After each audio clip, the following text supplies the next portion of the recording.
welcome to the show. Man. Yes. It's April 17th, 2026, Friday Night Live. Thank you for being here. And as you can tell, we got a little wound up on that one. That's just sad. I mean, and it's been going on for years. The truth is, they've been doing this. They go after Savannah. They wouldn't do that to me, because as soon as they got close to me, I would react. But I think that if she's gonna if she worked for me, she'd have bodyguards out there. You got to. I mean, she weighs what, 110 pounds wet? There was some people out there, but they didn't look like they were like able to handle the crowd. You mean, you got to be able to handle the crowd if you're gonna be out there, even if you're just out there interviewing or whatever. Super sad that this is going on. Dude, yeah, I'm sorry that I spoke up during the beginning, but dude, that's got me heated. Whistle in my face, bro. Yeah. It's like, you know what? I'm not trying to stop you from speaking, but you whistling in my ear, you're going to be eating a whistle. You're going to be like one of them old cartoons, old Scooby-Doo things, It's just wrong, dude. So, yeah, I apologize for losing my cool. No, it's cool.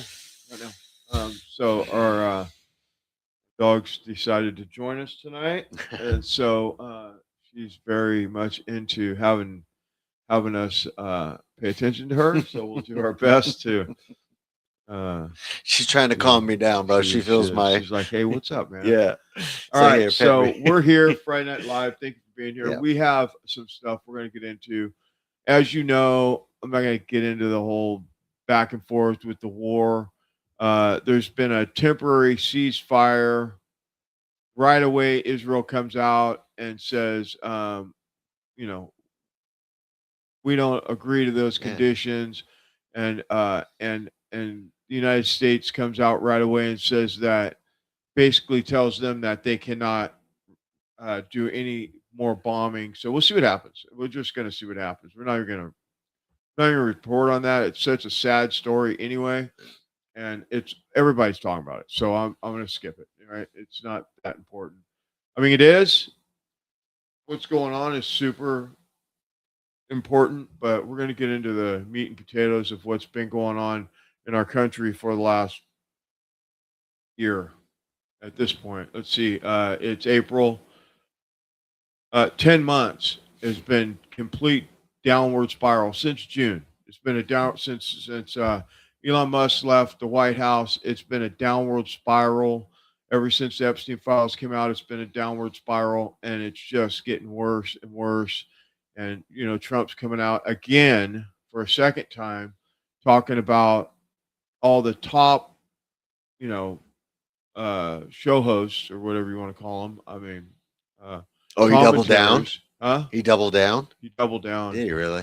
Yesterday, and talking about how they're all low IQ and all that stuff. It just makes the movement stronger, and the truth is MAGA's dead. And that's just true. And MAGA's dead. And the reason why MAGA's dead isn't because of MAGA, it's because of Trump, because of what Trump's done. So everybody's leaning towards America first or America only. I think it should be America only. I don't know if we could win an election on America only, because there's so many people that are in office that are Israel first. So I don't know. I don't know what that's going to look like in a few months. We'll see. We'll get into it. But this very disgraceful moment at the House of Representatives a couple days ago, when they voted to remove the Haitians from the United States, and it failed. And out of all the things that you could do, I mean, remember we talked about it. What was his name? We talked about last week. What the hell's his name? Pork chop. No, what's his name? The Haitian that barbecue. I talked about last week. Barbecue eats people, right? It's a Haitian, and that's their culture anyway. Their culture is cannibalism. So. And it's just interesting. We're just going to play. It's just a small clip. We're going to get into this stuff. I'm going to give you some stuff that you're not getting I'm off the reservation. Okay, I'm just off the. I'm off the. I'm off the res. I am just. My meter is fucking red. Okay, because of all the stuff that's going on, and I wish it wasn't.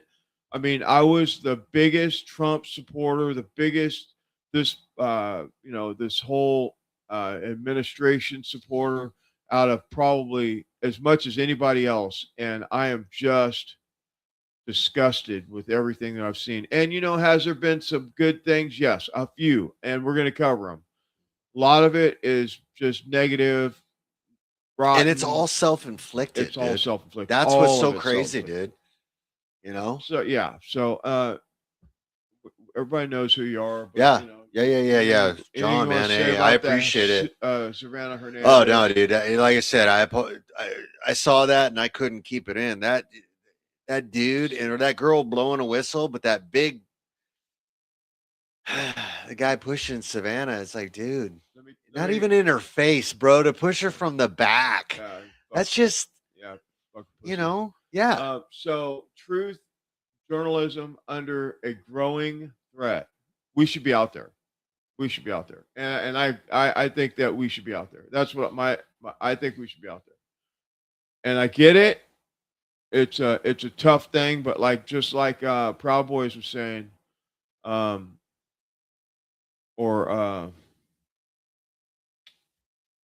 Keepers. Oath Keepers was saying they're rebuilding their and you know what? They never was a terrorist organization. They never was anything but out there to protect the people, that the journalists and the people that are out there letting their voices be heard. And that's what we're doing here. And we should be out there. And I know that from 2021 to about 2024, it was almost a death sentence or prison sentence, at least, to be out there because they were arresting people that were doing anything, going to abortion clinics, anything, going to the Capitol. They would Biden's DOJ was just horrible. I mean, they were arresting conservative moms that didn't want transgender books in their library. I mean, it's like, come on, dude, really?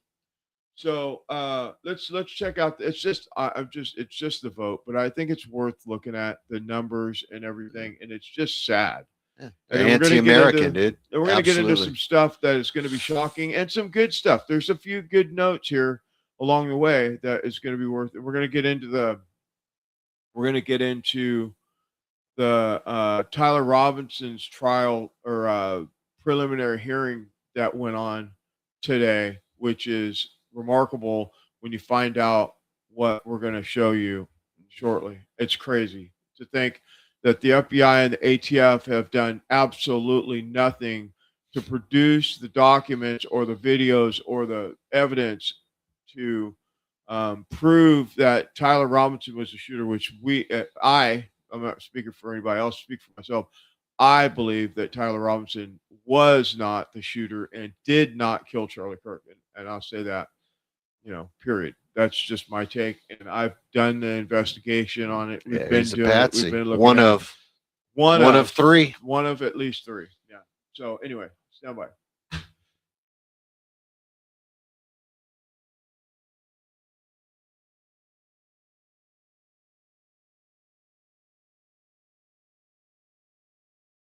The yeas are 219. The nays are 209. The motion is adopted. The clerk will report the resolution. Did I read that wrong? No, you were right.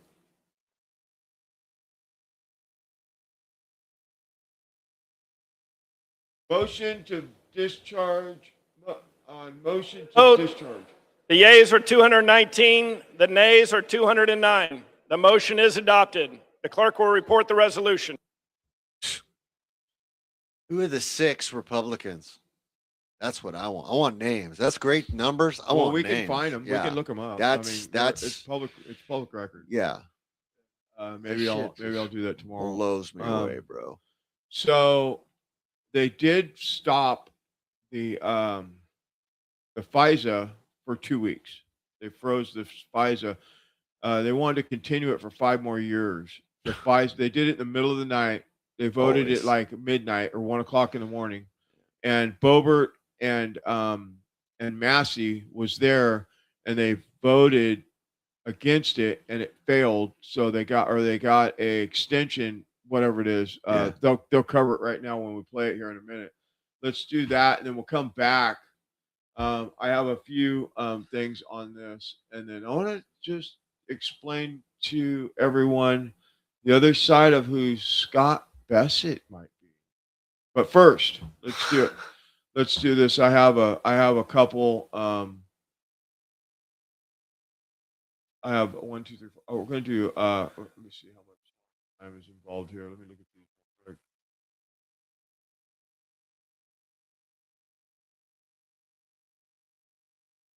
Okay, so we'll play a couple, talk about it, and we'll come back and then we'll play the bottom line to it. So. Chairman Jim Jordan, Republican of Ohio, head of the Judiciary Committee, also a member of the Oversight Committee. And I understand, Chairman, you were at a meeting at the White House last night. What was that about? And I know the president was there. Well, no, it's about getting this law reauthorized, Harris. We all know how important it is. And understand this, today's FISA is different than what it was a few years ago. I mean, a few years ago, you had 10,000 FBI agents who could query this database on U.S. persons. Now that number is much smaller. 5 years ago, they did 3 million searches in 1 year. Last year, it was 9,000 of U.S. persons. And 5 years ago, because of the work we've done, we discovered that there are 278,000 times they didn't follow their own rules. That is now all changed. So this is a different program because of the reforms we put in place just a couple years ago. So with the reforms in place, the improvement in the program, how critical the nature of this program is, at a time when we got a military operation going on in Iran, a short-term extension that the president and the commander-in-chief wants, I think makes sense. So let's get this passed. I am confident it will, that we'll get this reauthorized before next Monday in some form, but I'm for just doing a clean reauthorization in light of the reforms we've made just a couple years ago. What you just said is so helpful, though, because people are wondering, is this the same thing that created all those concerns about Americans, citizens' personal data? And the fact that you just said that previously they made 278 times that they didn't follow their own rules. And that's not happening now, certainly not to the degree of 278. So it was completely broken, and now it's different. 278,000 times they didn't follow the actual. 278,000. Okay, Harris Kimberly, get that number down. Yeah. So that's the dramatic changes that have been made. So this program is critical. It helped us with the operation in Venezuela. It's certainly helping us with the operation going on in Iran as we speak, and also Midnight Hammer from last year. So this is a critical program. And I always tell folks, remember, it's the Foreign Intelligence Surveillance Act. We want to be able to spy on the bad guys overseas. Right. That's what this is about, and get that information. Now, we want to do it in a way that protects our constitutional liberties, our Fourth Amendment rights, all the liberties we enjoy under our Constitution. And we're confident that the measures we put in place are doing just that. All right. Do you have any idea how short you are on this vote? Are you close? We got some work to do, but I think we'll get, again, this program is so valuable, I think we get there. All right. Let's move to this. Republican lawmakers are looking to finally end the Democrats' DHS shutdown. Dude, they still got the shutdown. Let's look at this for a minute. So they're talking about, now I want to remind everybody, a couple years ago when they passed this law to extend the FISA. So FISA is where they don't need a warrant to spy. But what they did is they turned that into being able to spy on American citizens. And if he's telling me that they fixed it to where you can't spy on American people, great. But I don't think so, because there's too many people saying that this is just the same thing with lipstick on it. Yeah. You know what I mean? And so you're telling me that he's over there talking about we need to spy on people. He's saying that, and I don't trust Jim Jordan. I used to. I found out all over the years that he's just like the rest of them. All these politicians, for the most part, are horrible. And so you're telling me that if you pass FISA, then it's only to go after foreign intelligence? Yeah. But were they doing it to spy on American citizens from 2022 to 2025? Because they were. Yeah. They've used it for January 6th, all this stuff. That's what they used. They used the FISA, no warrant needed to spy on people, to collect their data so that they can arrest them in the United States. Oh, yeah. American citizens. So let's just keep that on the Yeah. I don't believe that as far as I could throw that. It's like, dude. I gotta move something. I gotta clip this in the wrong. Otherwise we'll play it and it's not what I want. So Yeah. we'll just do this. So, okay. All right. So stand by.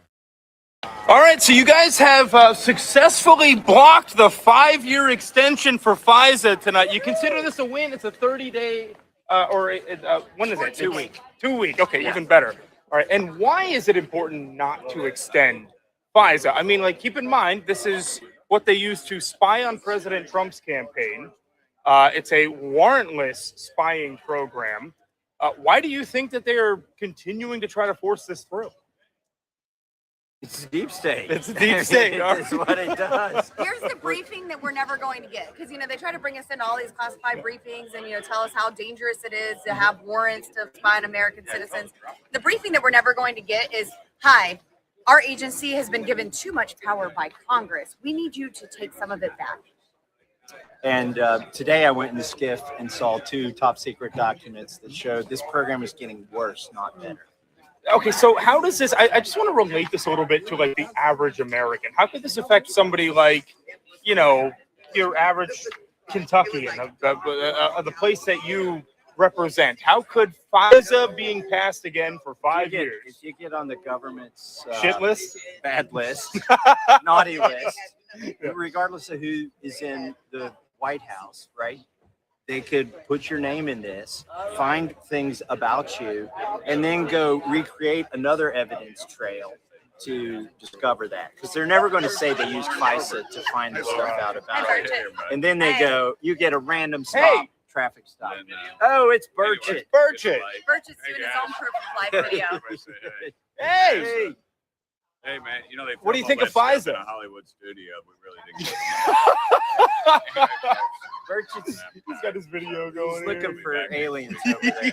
Yes. What do you think of aliens? What's your actually both of you? I'm going to You defer. defer? I believe in illegal and the kind for matters. Okay, how about FISA? Are they spying on aliens with FISA? You don't believe in No, FISA either? The only reason aliens don't come down here because there is no intelligent life. And anyway, I'm tired. Sorry. I love this guy. I love all these people. He's nice and great. So we have some actual, there are 535 of you guys, but very few good ones. So just say that. Yeah. All right. So thank you guys. Have a good night. So, yeah. Is there any intelligence? Not in the House of Representatives. There's like a handful, and they're wishy-washy too. I mean, Massey's probably the best one out of them all, really, when you think about it. And I'm starting to warm up a little bit to Boebert. Me too. And I've always liked Burchett. Burchett. I've always liked him. He's just a good old boy from Tennessee. Yeah, you know he what I mean? is. And so, but you got to think about what they're doing here.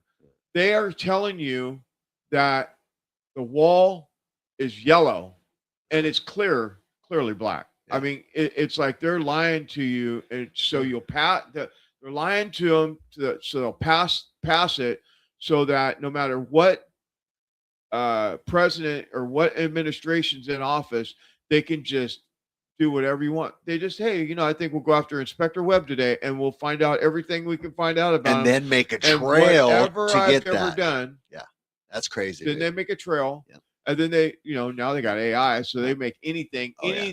now. Yeah.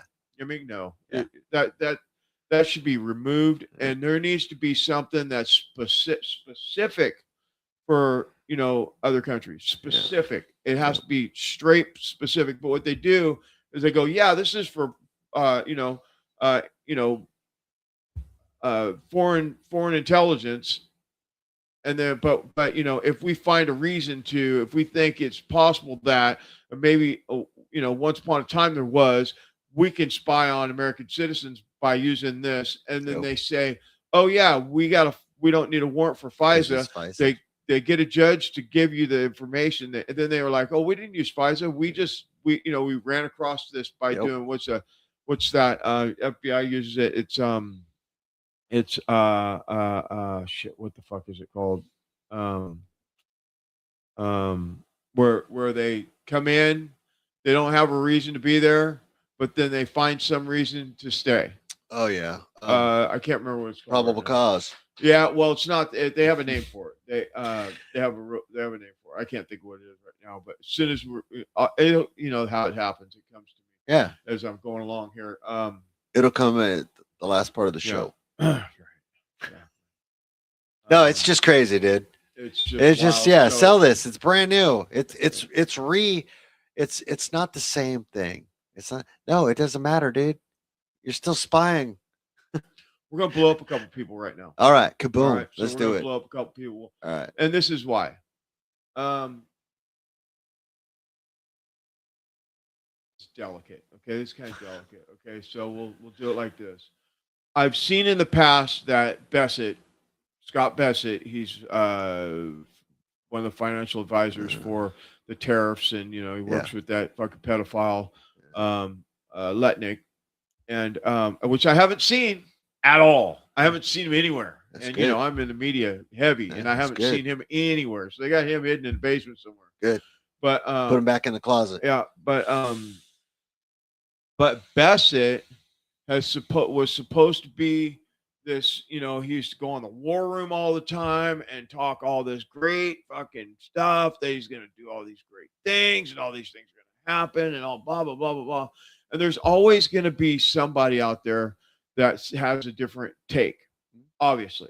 But when we have these investigators that look at stuff and they find stuff and then they tell us about it, I find that it's my job as media to tell you, and that's what we're doing. So we should, man. That's what media is for. And this has been around the wheel a few times before I actually was like, okay, so this keeps coming up. This keeps coming up from different people. Now it sounds verifiable. We're gonna run it, but I don't usually run it when we got dirt on so and so. But we have two of them tonight. We're gonna do this Scott Bessent one first, and you be the judge. And and my comments are open. My what's it called? My comments are open. My live comments are open. If you want to get into a conversation, we will. Absolutely. That I definitely want to do that. But let's do this. And you be the judge. And you tell me what you think about this. And maybe I'm just maybe I'm black pilled on this. On this particular thing. I try not to be, but maybe I am. So let's just see what you think. The man running our Department of Treasury right now should scare the shit out of every single American. I wasn't going to do a follow the money on Scott Bessent because my list is so long right now, but yesterday was tax day. And in honor of that, him and Carolyn Leavitt got up on a press conference and tried to gaslight Americans into saying that gas is cheaper now than when Trump took office, even though it's around $4.10 right now on average. And it was $3.08. It's $1 more. I was like, okay, I'm going to take a break, divert, and do a follow the money. And when I put these pieces together, I was like, how? My jaw was on the floor. I was like, how is this man our Treasury Secretary? And how did he get through this Senate confirmation? Because they confirmed him like 68-29. It was like one of the better ones. But I'm pretty sure he's going to tank the American dollar. If not when he's in office, as soon as he's out. But I'm just guessing, so let's get into it. All right, Scott Bessent went to Yale. He graduated from Yale in 1984. He was the president of Wolf's Head. It's one of the 3 major secret societies that are at Yale. He went when he graduated and did some Wall Street junior jobs before George Soros hired him to work for him. And he didn't just work for him. No, he went and ran the London office. And in 1992, 1 year after he started working for Soros, he was the guy who figured out how to break the Bank of England. So Bessent found the vulnerability in UK mortgages that identified that the British government was trapped. He had Soros bet on it, $1 billion. And in one day, the pound crashed. Soros and Bessent and the George Soros's firm, well, they made billions. In 2013, he did it again, but this time with the Japanese yen, and crashed that, and over 3 months made Soros $1.3 billion. So our Treasury Secretary is just really good at identifying vulnerabilities in currency, betting against them, and then having that currency collapse. See where I'm going with this? Aren't we so lucky? Dollar's not in harm's way at all, is it?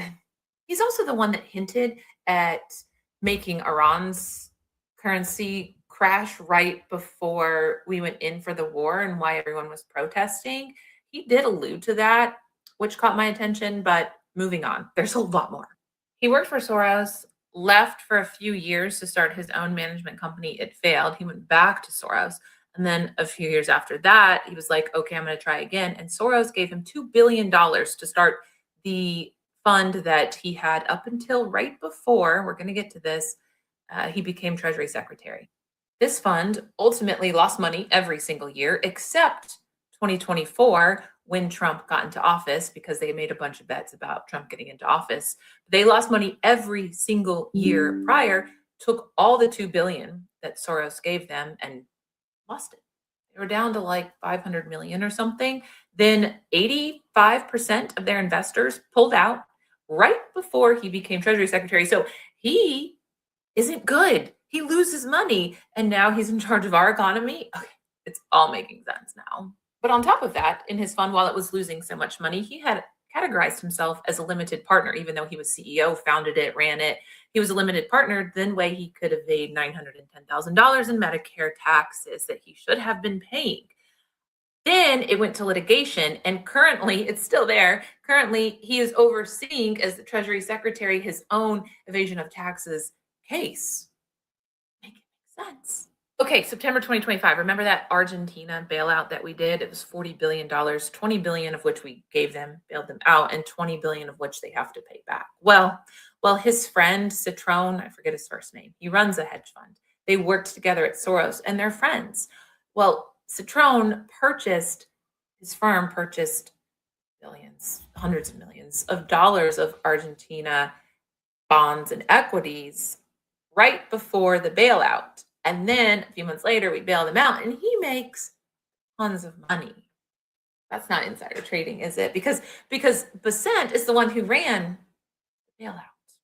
There's a bunch of other shady stuff. I'm telling you, I can only get the highlights of some of them in here. There is so much, so please go check out the Substack. Haven't gotten into crypto, haven't gotten into Epstein. We need to talk about those files. Please stay tuned. We'll do a part 2. So that's Leah Files. The Leah Files on Substack, if you want to check out her work. And she is spot on. She's ex-CIA, an analyst or whatever. So she is spot on. And, so what it leads me to is what it leads us to every time, follow the money. And so they're literally at the podium talking about, Caroline Leavitt. And I always loved her, dude. I thought that she was the greatest thing when she ran for office. She ran for Congress back in 2020 or 2022, whatever it was. And her messaging was great. Everything that she was doing was awesome. I thought that she was just the shit. But when you get into a position like that, which you're in at the beck and call of the President of the United States, and you have to run interference, you have to lie. Oh, yeah. When it's time to lie, you can't not. You have to lie. You have to keep the messaging the way it needs to be for the White House, period. And that's why a lot of press secretaries leave, so that they can still get a show host somewhere else, CNN or Fox News or whatever. And that's usually what happens. Well, I'm listening to her at the podium talking about how gas and food and energy is lower than it was. And I'm like, what country are you talking about? Where are you coming from? Well, but dude, she doesn't pay for her own gas. She doesn't fucking buy her own food. She is a press secretary. She's not she's got somebody doing her shit. Well, she doesn't get it off as Amazon. Let me just say that. She doesn't get shit off Amazon. I was like, So today, this is how bad it is. You know, we're in California, so there's an extra $2 gas right on the tax top of that shit. on top of whatever the rate is wherever you're at. You know, Texas or whatever, which is probably one of the lowest states in the United States, next to maybe I think it's Oklahoma. Oklahoma, yeah, I was going to say. But I seen gas. I just got gas at like Safeway, right? Because I got the club card thing, and I can get. Yeah, you know, my wife shops at Yeah. Safeway, so Better get sometimes that, yeah. 40 cents off is a lot. You know Yeah, what I it mean? is. And so I get gas, and then I go to the gym. I come out of the gym, and I'm going down on my way home, and I look over, and it said 509, and I was like, wow. I should pull in there, right? We're But getting such a bargain. What Yeah. a bargain Yeah, at $5. Exactly. I know, I'm it's crazy, and I dude. look at it, and it says 509, and then it's 15 cents, and it's 30 cents more, and then diesel is like 790, and I'm like, what happened? Remember before, when diesel wasn't so popular, diesel was cheaper than gas. Diesel is the least refined fuel, and it's the most expensive. Make that make sense. Well, okay. It's when gas prices, diesel prices go up, food prices go up, because if you want it, a truck brought it. And that's the truth. And they're just fucking squeezing us, dude. So to hear that they're making that it's better, I'm like, dude, you Not a fucking have fucking lost chance. your mind. And- Don't sell me no bullshit, because it hurts. Yeah. Your lies are hurting Also, my pocketbook. Don't just fuck with me with my money. Be honest. Yeah. I mean, be honest. Okay, Hey. so eggs came down from $4 a, Yeah. whatever it was. I don't. My wife does the shopping mostly, so I don't know. I know they were. I mean, it was high. They were Yep. high there when they killed all the. Yeah, I was all gonna the say, they chickens, killed all right? the chickens, They that's killed why. millions of chickens, and they wonder why it Yeah. cost so much for anyway. So, when they do that to me or to us, because they're doing it to everybody. They're not just, it's not personal. They do it to everybody. We're I think to myself, do they realize what they're doing? Because all that they're doing is they're taking that "Make America Great Again" and burning it. Because most people, unless they are, you got a few categories. You got the MAGA, everything, white hats, everything that Trump says is top notch, best thing ever. And I know a few people like that, and I'm like, probably not. Might want to watch my show, because I just give you the truth. I'm not going after Trump. I'm just going after the policies. I'm going after what I find out, and it's not. Listen, it's not. It's I want to come on here and say Trump has fucking done a great job, and he is killing it. And yeah, he did that fucked up, but he's doing so good. But there's The truth is the truth. Tulsi man. Gabbard is killing it. She is. They're trying to get rid of Kennedy right now. So anyway, I mean, that's another story for another time. But my point is, when they do that, they kill the spirit of the people that are their base. But that's what they're trying to do. They're trying to eliminate when Trump is gone, it's gone. And then they can go back to Yeah, I fucking heard the that. way it was. I heard that. I heard that. Yeah. heard that today. They want to demoralize us to where they're like, well, fuck, we believed in this, and it turned out to be a fucking steamy pile of. Oh shit. Yeah. Okay, I got a question for you. I might have an answer. I have a question. I have Okay. a question. What do you think about Benny Johnson? What do you know about him? I don't know. I listened to him. What little bit that I know about him is he's been in media for many years. Yeah. And he's been rubbing elbows with all the Congress and all that stuff for years. Yep. And and when I decided to take a step back and look at everything, my view of things changed. Right when I could stop listening to the propaganda. Not that there's not propaganda on both sides, because there is, or every angle there's propaganda. Yep. And I was like, wow. And then there's this thing about him fucking boys. And I'm like, well, that's drama. That's propaganda. And then I keep hearing it, right? Like I said with the Beckett thing. I keep hearing it from not the same person. And then I'm like, I guess we got to cover it. So we're going to cover Benny Johnson. And, it's sad because if you're gay, cool. But if you're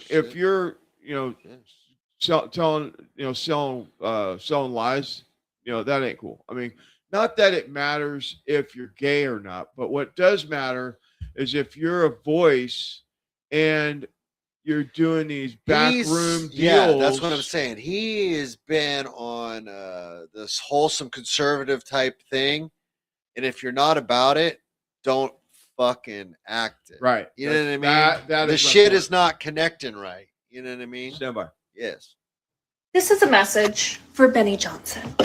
Since I came forward about my experience with that predator, Madison Cawthorn, I had mentioned in my video that Benny Johnson, I had disclosed to him that I had experienced this behavior with Madison Cawthorn, and that Benny has continued to platform this awful human being. However, I'm not a consumer of Benny Johnson content because I value my IQ and I'm not one of his cerebral speed bump boomer followers. Unfortunately, I've watched his content in the last 24 hours because it's been sent to me. And before yesterday, I was unaware of the content that Benny Johnson had been putting out about me on his show, including about my family and my children, and that I should lose my child, that I am not a sane parent, that I am a narcissist, making up lies about my finances and my family situation. So, Benny, I have been sitting on the receipts of you for far too long. You and your sociopathic behavior and the way you operate your businesses and your grift. So you want to go, Benny? You want to talk about my children and make this personal? Let's go, because I have been sitting on this for far too long. And guess what? A lot of people have been sitting on things about you for far too long. And I will remind you that if you live in a glass house, stop throwing stones for your little Facebook dollars. TTFN, you're next.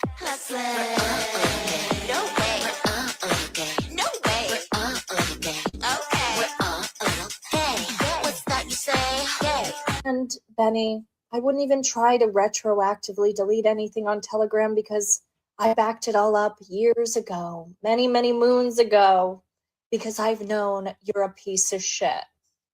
No, it's sick. It's crazy. And it's wrong. Period. Just is. And so, yeah, the only thing that you can hope in this scenario is that the child goes to the sane parent that doesn't believe in this type of gender fluidity and butchery of children. All right, now I'm going to chill out before my attorneys call me. But I've been dealing with these people. I've been quiet for over a year now. And I've been dealing with these people attacking my family, my children. Like, if you're going to attack me, leave my kids out of it, leave my family situation out of it. But I'm so sick of this. And I know I'm being a bit much right now. But it's been a lot. It's been a year of this non-stop bullshit. Boy is a pawn, a personal vendetta. Narcissism should be fueled by a crowd of haters who would happily see the child's life ruined if it meant Elon would suffer. She's chasing clout at the expense of her son's future. This innocent boy deserves protection from a father who has a heart to save him. So is this... That is a matter of... So is this Elon's ex? Yeah. Is that what we're into right here? That's Is why that I'm what like, it do is? it. Well, what are we? Ooh. Well, Either side of this coin is fucking ugly, dude. So the thing that I'm just catching up on is Elon has a son that he doesn't call his son anymore because he's been trans. Is it this chick? No. It's a different This one? is the latest one. This is the latest one. Yeah. This So what is I this? forget the name of what this chick's name is. So- This is the latest one of last year. Remember all that drama Uh-huh. with the baby mama Yeah. he put up in the house? That's But- her. But So she's not trans in her kid. No, not this one. So, but Benny No. Johnson is saying that she's trans in her kid because to blow smoke for Elon, or is this I don't know. What is All this? I know is Elon has a child who's He's got 14. Yeah, by the well, way. this child, the trans one, is Not this from- one. Not Older. this one. It's Older. older. Yeah, It's he's older like late teens now, Okay. and And the he's mother done- was a Canadian actress or something Got it. like that. Yeah, which so that's what they do. Over This there. one is not. This one is the latest one. This is the one that everybody has said she grifted him, and you know what I mean. And he took care of her, and then she came out with all the bullshit with how If he was taking care of her, he's still taking care of Oh, her. If they have a absolutely. kid together. So Yeah, yeah. That's how that works, especially when you're a billionaire. Oh yeah, and that's why she's was pissy. Is the money got lessened? Not that it stopped; it's just been lessened. Why would it get lessened? Because he's finally realized that she's a fucking wackadoo. Is she a wackadoo? Is she Yeah, grifting? I don't know. That's what this story is she's grifted him and was what he did was he told her to stay quiet. Who? And, Elon told this Uh-huh. woman to stay quiet, and she About didn't their about their affair? baby. Yeah. Oh, about the baby, the Yeah, whole thing. yes. Oh, this is another baby. So Yes. this must be another one. And Benny Johnson's sounds like he's trying to smut her up. Yeah. Saying that she's trying to That's why I trans- don't get this, because this kid that they're talking about is like an infant. So how the hell are you going to trans an infant? You know what I mean? The one Elon kid is got to be late teens, early 20s that is Right. trans. That's the one that That did he the sex disowned. change. Yeah, that's he disowned. Yeah, You know what I mean? And okay. that's why Elon went so hard with going against the trans community. Absolutely. You know what I mean? I would be Because the same. yeah, absolutely. You know But what I mean? so the thing I'm trying to understand, because I've seen this going around about Benny Johnson smoking pole.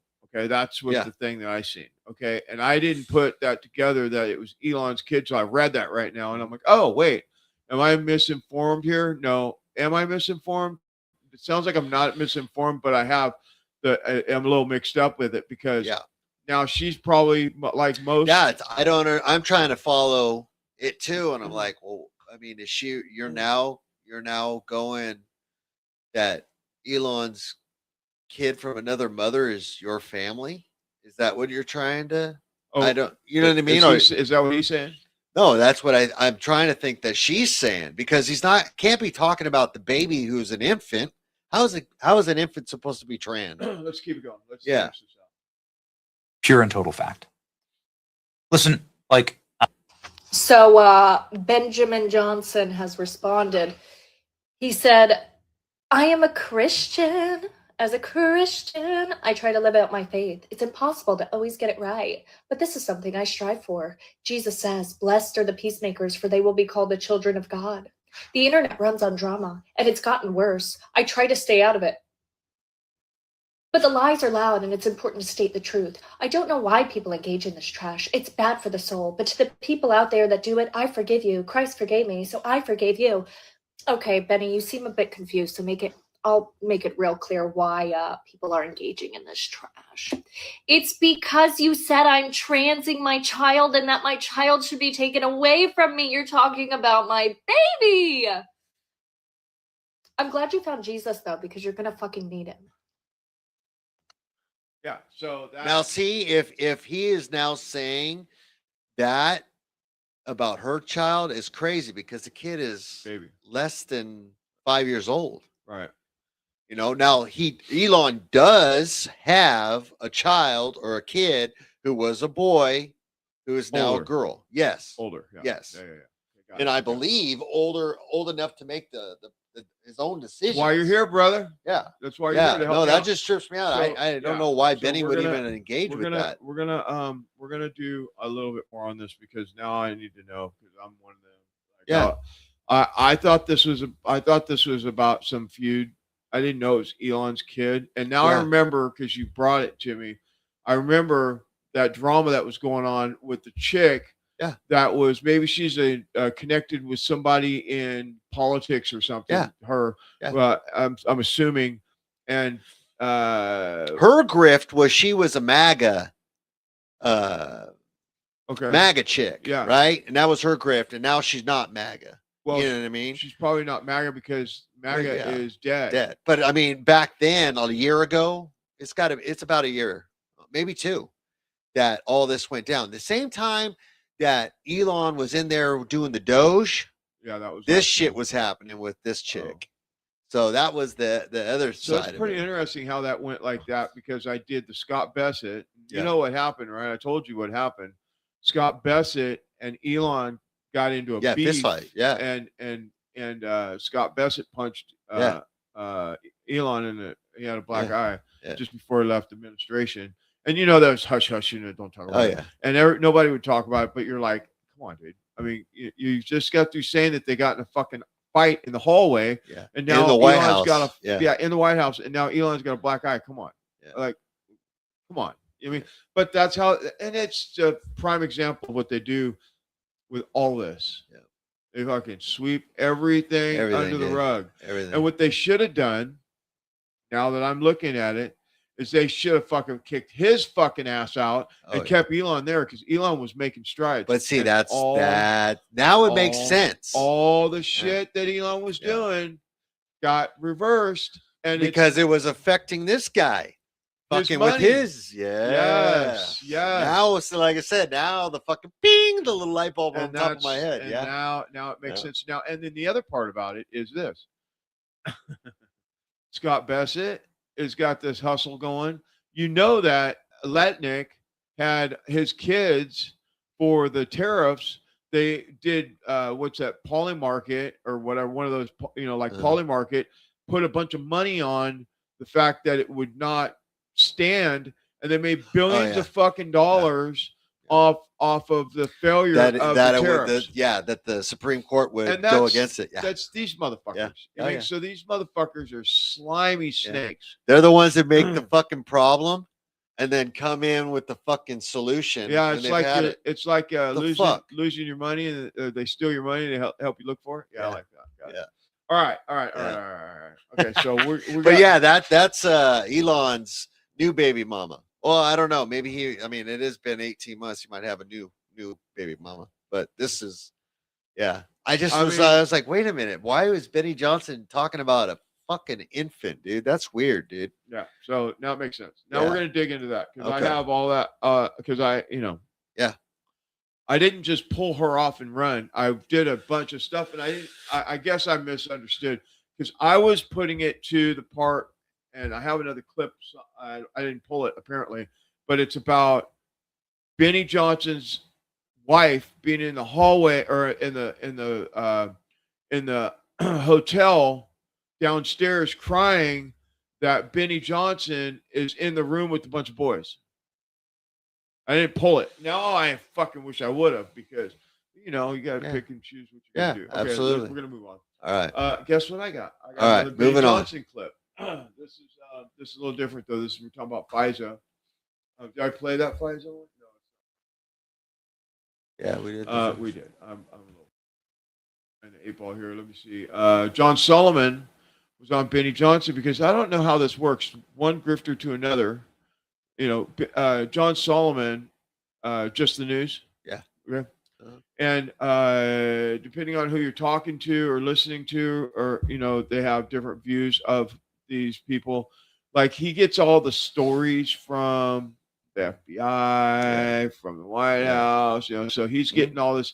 And so some of the information is valuable. Yeah. And some of it is narrative, propaganda. Yeah. So this one though is this is the stuff. This is the stuff that that we are looking for because it goes to the DNI stuff with Gabbard. Oh, okay. So there is a how do I say it? There is a deep state blowout getting ready to happen. I got a bunch of names we're going to talk about in a couple clips. Let's play this though while we're fresh, while we're so hot on Benny. Let's get this. I think we're going to call, I'm going to give a code name. I know the FBI likes code names, so I'm going to make one up today. I think the President of the United States in the next couple of weeks will announce an operation. I would call the code name Hypersonic Clarity. We're going to get a level of transparency in a release and declassification of documents unparalleled in American history. The President's setting up something that I think will be unbelievable. There will be a speed of lightning, a speed of sound to release of documents. And those documents will help this prosecutorial team in Miami that's doing this hard work to not have to do secret proceedings and secret classified proceedings, because the documents will be unclassified. The public will have transparency. The prosecutors will have. That will make it easier, I think, for the prosecutors to find the bad guys and sort the good guys from the bad guys out without having to have months and years of secret proceedings, what are called Secrecy Act hearings, which slow everything down. They're going to ungum the trail, and things are going to move quickly. I do think there will be some accountability. There'll never be enough for what we went through the last 12 years. We were deprived of a fair election because of this meddling in these PSYOP operations. We've been kept from information about vulnerabilities in our election system, which I'm going to have some good stories on that next week. But transparency can speed the prosecutorial accountability project. It's something that the deep state did well to keep Bill Barr from achieving before 2020. I don't think this Justice Department is going to fall for that. I think there'll be a speed of disclosure and a speed of prosecution that we didn't see in past years. The grand conspiracy case will be the ultimate thing. Can they make that? To get a grand conspiracy, Benny, you're going to have to do what prosecutors do when they take down a mob boss, right? Remember, they had to flip Sammy the Bull to get the Gambino family. They're going to have to take a capo in this intelligence law enforcement machinery and flip them. And if you get one big name person and you flip them, maybe a deputy FBI director, a senior FBI official, a senior intelligence council official, and you say, hey, we'll make a deal with the devil because you're going to testify up and down. I think they make that conspiracy case in a powerful way, and this begins to change very quickly. So keep an eye. Those are the things I'm watching for as a reporter in the next few weeks. Wow. But this is the biggest crime in the history of the United States of America. As I said, I think it was yesterday, Steve, that, this is a moment that is really surreal for many people in the U.S. that never felt like we would ever go through or experience a coup. Basically, a coup which would take down a duly elected president of the United States by another individual. Now, I will tell you, and I've said this very publicly, if you're going to stage a coup, you better kill the king. And in this case, they were not able to kill the king, meaning, Donald Trump. And I'm just metaphorically using that because he's not a king. He's the president of the United States, but twice we have seen assassination attempts on him, very public assassination attempts on him. Many people don't know of the other threats against his life. So they were not able to do that. They also, in my case, and I'll speak specifically from me, I went through hell, my family went through hell, but they picked the wrong Irishman and they picked the wrong Irish family because we knew from the very beginning, and Steve, I don't think we realized when we were first in the White House in the early days of 2017, just how deep these people and how much they were willing to go.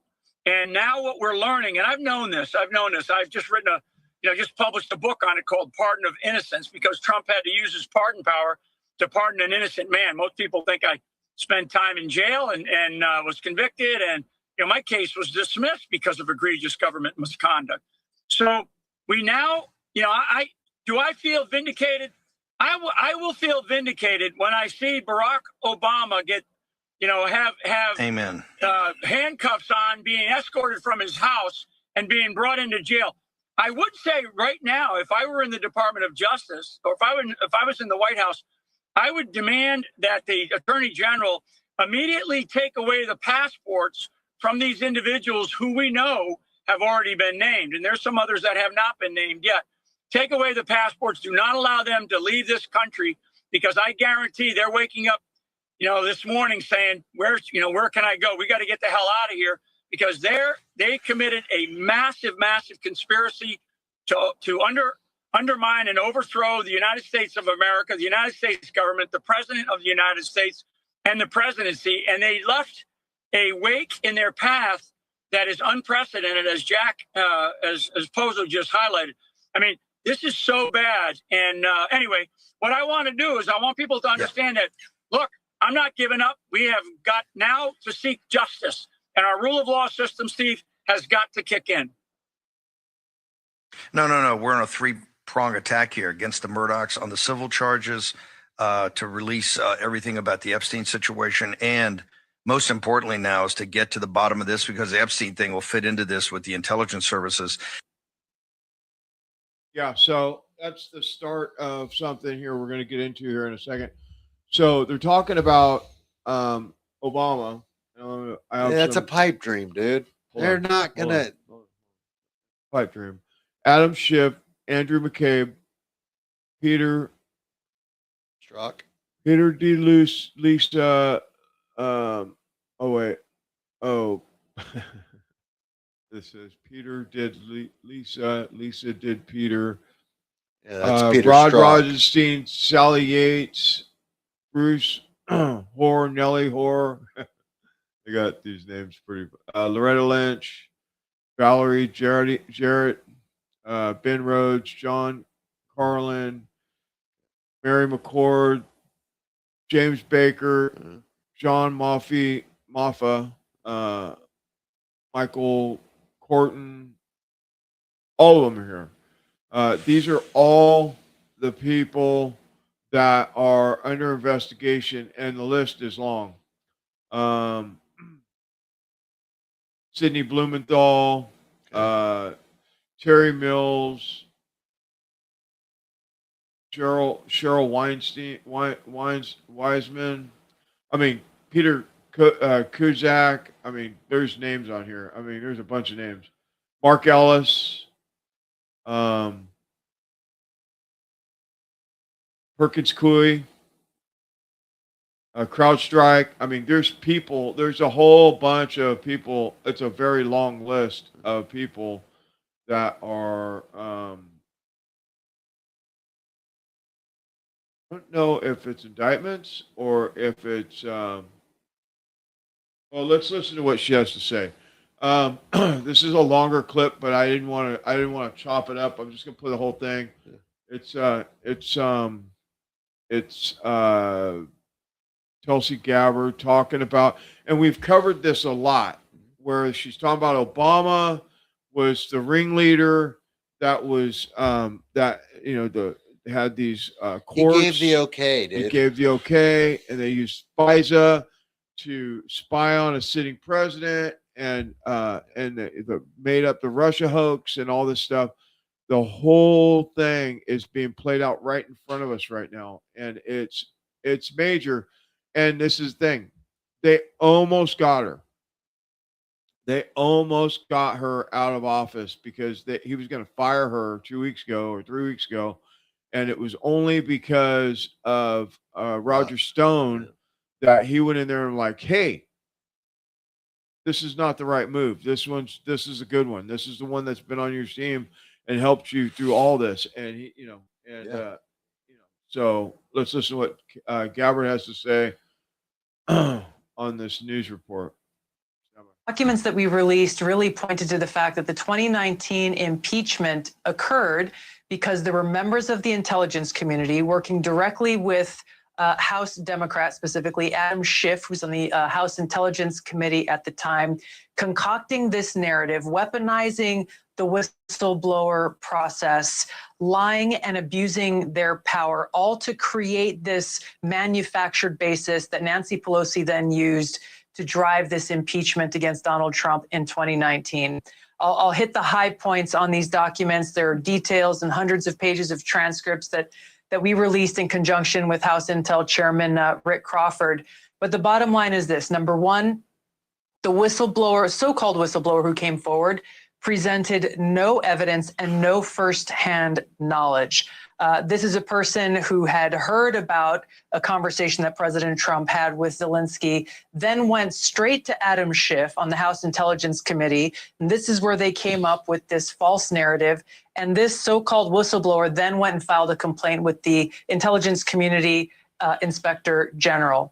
The other witness, so-called witness to this, is somebody who also had zero firsthand knowledge and presented zero evidence. someone who was also a co-author of the 2017 Russia hoax intelligence community assessment that President Obama had ordered be created in conjunction with John Brennan and James Clapper at the time. Again, no firsthand knowledge or evidence. And someone who said that even after reading the transcript, he didn't really see the issue there until the whistleblower had explained it to him. And lastly, the Inspector General himself. And this is really such a violation of public trust and the responsibility that we expect all of our inspectors generals to have, in that he didn't conduct a full investigation. He didn't even ask to see the transcript of the phone call between President Trump and Zelensky. And he admitted to Congress that he did not have any evidence that he was relying on. He had made a criminal referral to the Department of Justice based on this so-called whistleblower's complaint. Department of Justice came back and said, there's nothing here. Yeah. This Inspector General then went to Congress anyway and presented to them. All of this coming down to the bottom line of which this was a partisan political attempt, once again, to undermine the will of the American people who elected Donald Trump as President of the United States. I want to get back to the Department of Justice in just a second, but you talked about the criminal or the referral and the lack of firsthand information. So in the lead up to the impeachment of President Trump, the standard was it had to be firsthand information. And then right before he happened to go through this impeachment process, the standard changed to being able to use secondhand information, even if it were unreliable and deemed unreliable by the Inspector General. Why was that standard changed? This is something that, again, there's further lies being told in the transcripts of this former Inspector General Atkinson when he went and testified before the House Intelligence Committee, where he was directly asked this question that you're asking here now. And he's making claims, oh, well, the law required me to do it. That's complete nonsense. The law did not require him to do it.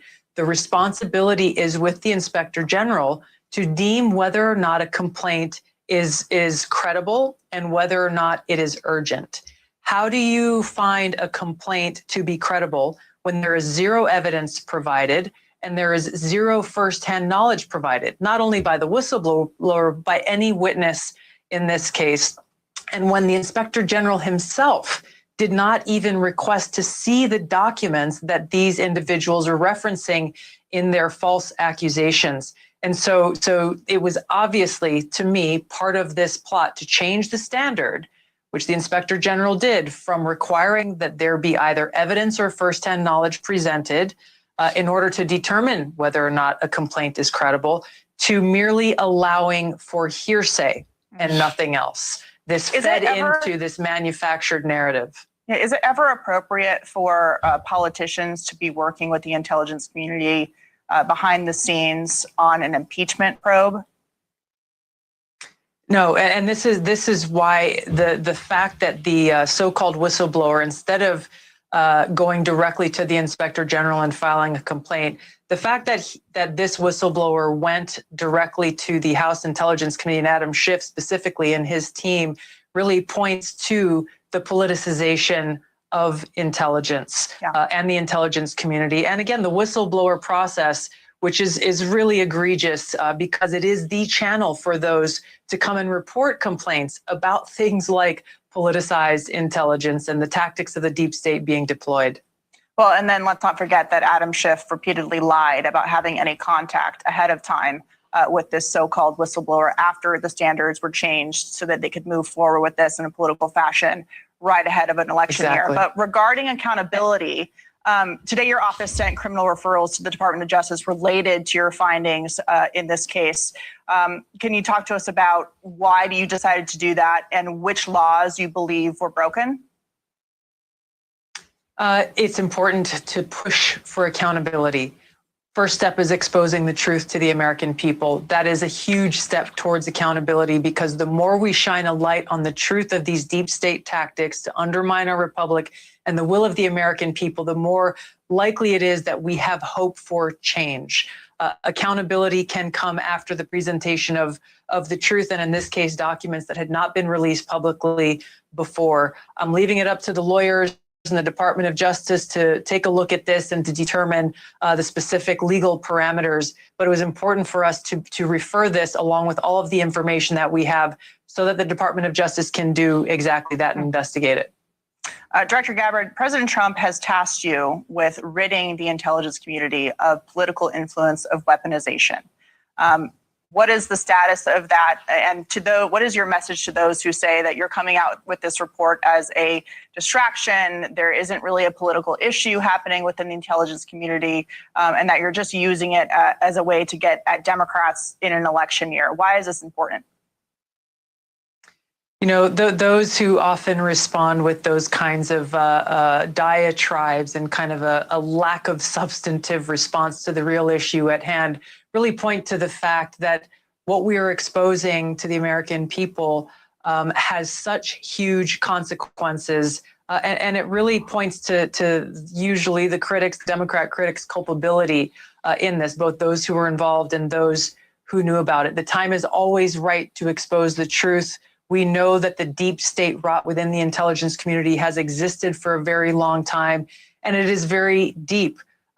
As we continue to discover new examples of these tried and true tactics that have been deployed, unfortunately, time and time again, we're going to continue to expose that truth once again. Just by shining a light on the truth, we have the opportunity for the American people to now recognize if they try to use these tactics again, we are all watching and we are all standing on guard because we stand to protect our republic. Well, we hear a lot about the need to protect democracy, and I can't think of something worse than attacking our constitutional republic by politicizing and weaponizing the intelligence community against American voters and against the people that they elect. What do you think? What do you think?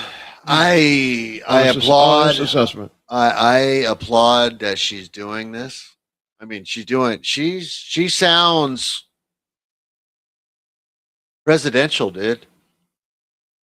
You know what I mean? Everything she's doing is nothing but facts. Yeah. You know what I mean? It's great. I just hope it doesn't fall on deaf ears. Yeah. Because this is needed for so many years. Yeah. But it's so crazy to hear. I mean, we all knew what was going on with Shifty Shady guy. You know what I mean? He's always been a character that was wrong and evil and plotted to get President Trump. You know what I mean? Yeah. But to sure. hear Yeah. that even the Inspector General wasn't doing it, it's like, fuck, how many levels of corruption is there? It's fucking and nuts. So, you know what happened a few days ago, right? No. So With what? the J6ers. Uh-huh. So the Proud Boys, the Oath Keepers, there's a bunch of them that had only commuted sentences. Oh yeah. I heard something about that. Yeah. And so as soon as Blanche took charge, he changed that.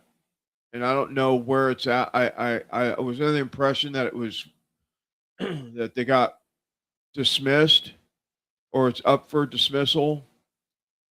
And so if that's true, was Todd Blanche really the one that was doing the work behind the scenes and it wasn't Pam Bondi? And as soon as Pam Bondi got out of the way, they started moving? Or was it that this is a ploy because Todd Blanche is supposed to be like this Democrat deep stater, and they're using this to kind of, everybody ease up and kind of trust him so they can put the hammer down on, all the other things that are missing because, Todd Blanche did remove or not follow through with the stuff with Alex Jones that was supposed to be cleared up, because they had they had all those lawsuits and all those different things to get that whole thing overturned, with Baker. And then it, I don't know. Is this another propaganda arm with Todd Blanche so that they can put the hammer down on something else? Or is he really working for the American people and all I the don't stuff think that any we of heard? them are. I mean, and I really want to believe that Tulsi Gabbard is, But dude, I just everything and all these fucking people. There's always something. There's always some, angle that they're working. You know what I Right. mean? There's no one's just straight up like me and you talking straight. There's always something. And it's just fucking sad. And I don't want to give up hope, and I'm not going to be that guy. But it's like, I just I hope everything that she's delivering to them, everything, all the T's have been fucking, all the dots have been there, everything is so when now they just get down to business, you know what I mean? Because that's crazy, dude. We're talking about stuff, and at least it's coming out now. I mean, we all knew that's the thing. The back 2017. Yeah. Dude, 10 years ago. Yeah. 10 years ago. And it's just now. And some things, like what they said, with Vietnam. That shit didn't come out for fucking 40 years, So, the truth about another that shit. thing, Another observation. I'm just going to say this. I probably shouldn't, but I'm going to say it. Observation. Yeah. So Flynn was scheduled to come on Alex's show and didn't. He didn't come on, but he's on Bannon's show, right? So Alex Jones in the hot seat with Trump, and General Flynn is still talking to Trump, and I don't know if that's some kind of, because you don't know. You just don't. You don't know what the fuck is going on. I just can't get over the fucking Steve trying to fucking make Epstein, dude. That's just in the back of my fucking head. What I wonder is if that's one of the things that they put together in their ploy or their plot to go to take down the Republicans, if it's part, because they did have the documents for 4 years and all that stuff, and they did make up a bunch of stuff. Allegedly, they made up a bunch of stuff and put them in the files, and I don't know.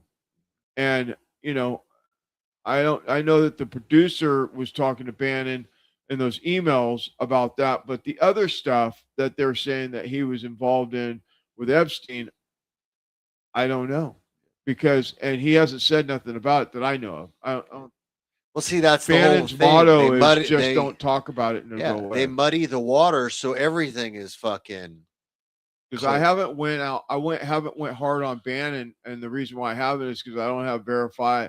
I can't prove it. Yeah. You got all the people that talk shit about everybody, so they talk about everybody, talk shit about everybody all the time, constantly talking shit about everybody that we've trusted all these years, and you're all talking shit about them. So I'm like, I don't know what to believe. Yeah. And so I just keep waiting for for some guidance, whether it's God to direct me or, something that's verifiable, so I can. Well, yeah, because then it puts your name in the fucking shitter if you fucking say some bad stuff, that fucks everybody's trust in what you got. And that's not the risk that's, yeah, exactly. I really try not to do that. Let's listen to what Casper Patel has to say, though. He's on with probably Fox News. But, this is just a look. We're just going to look at,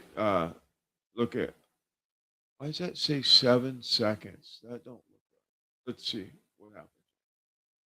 We need America to wake up and prioritize Israel and bring home Israelis and make sure we stand by our number one ally in Israel.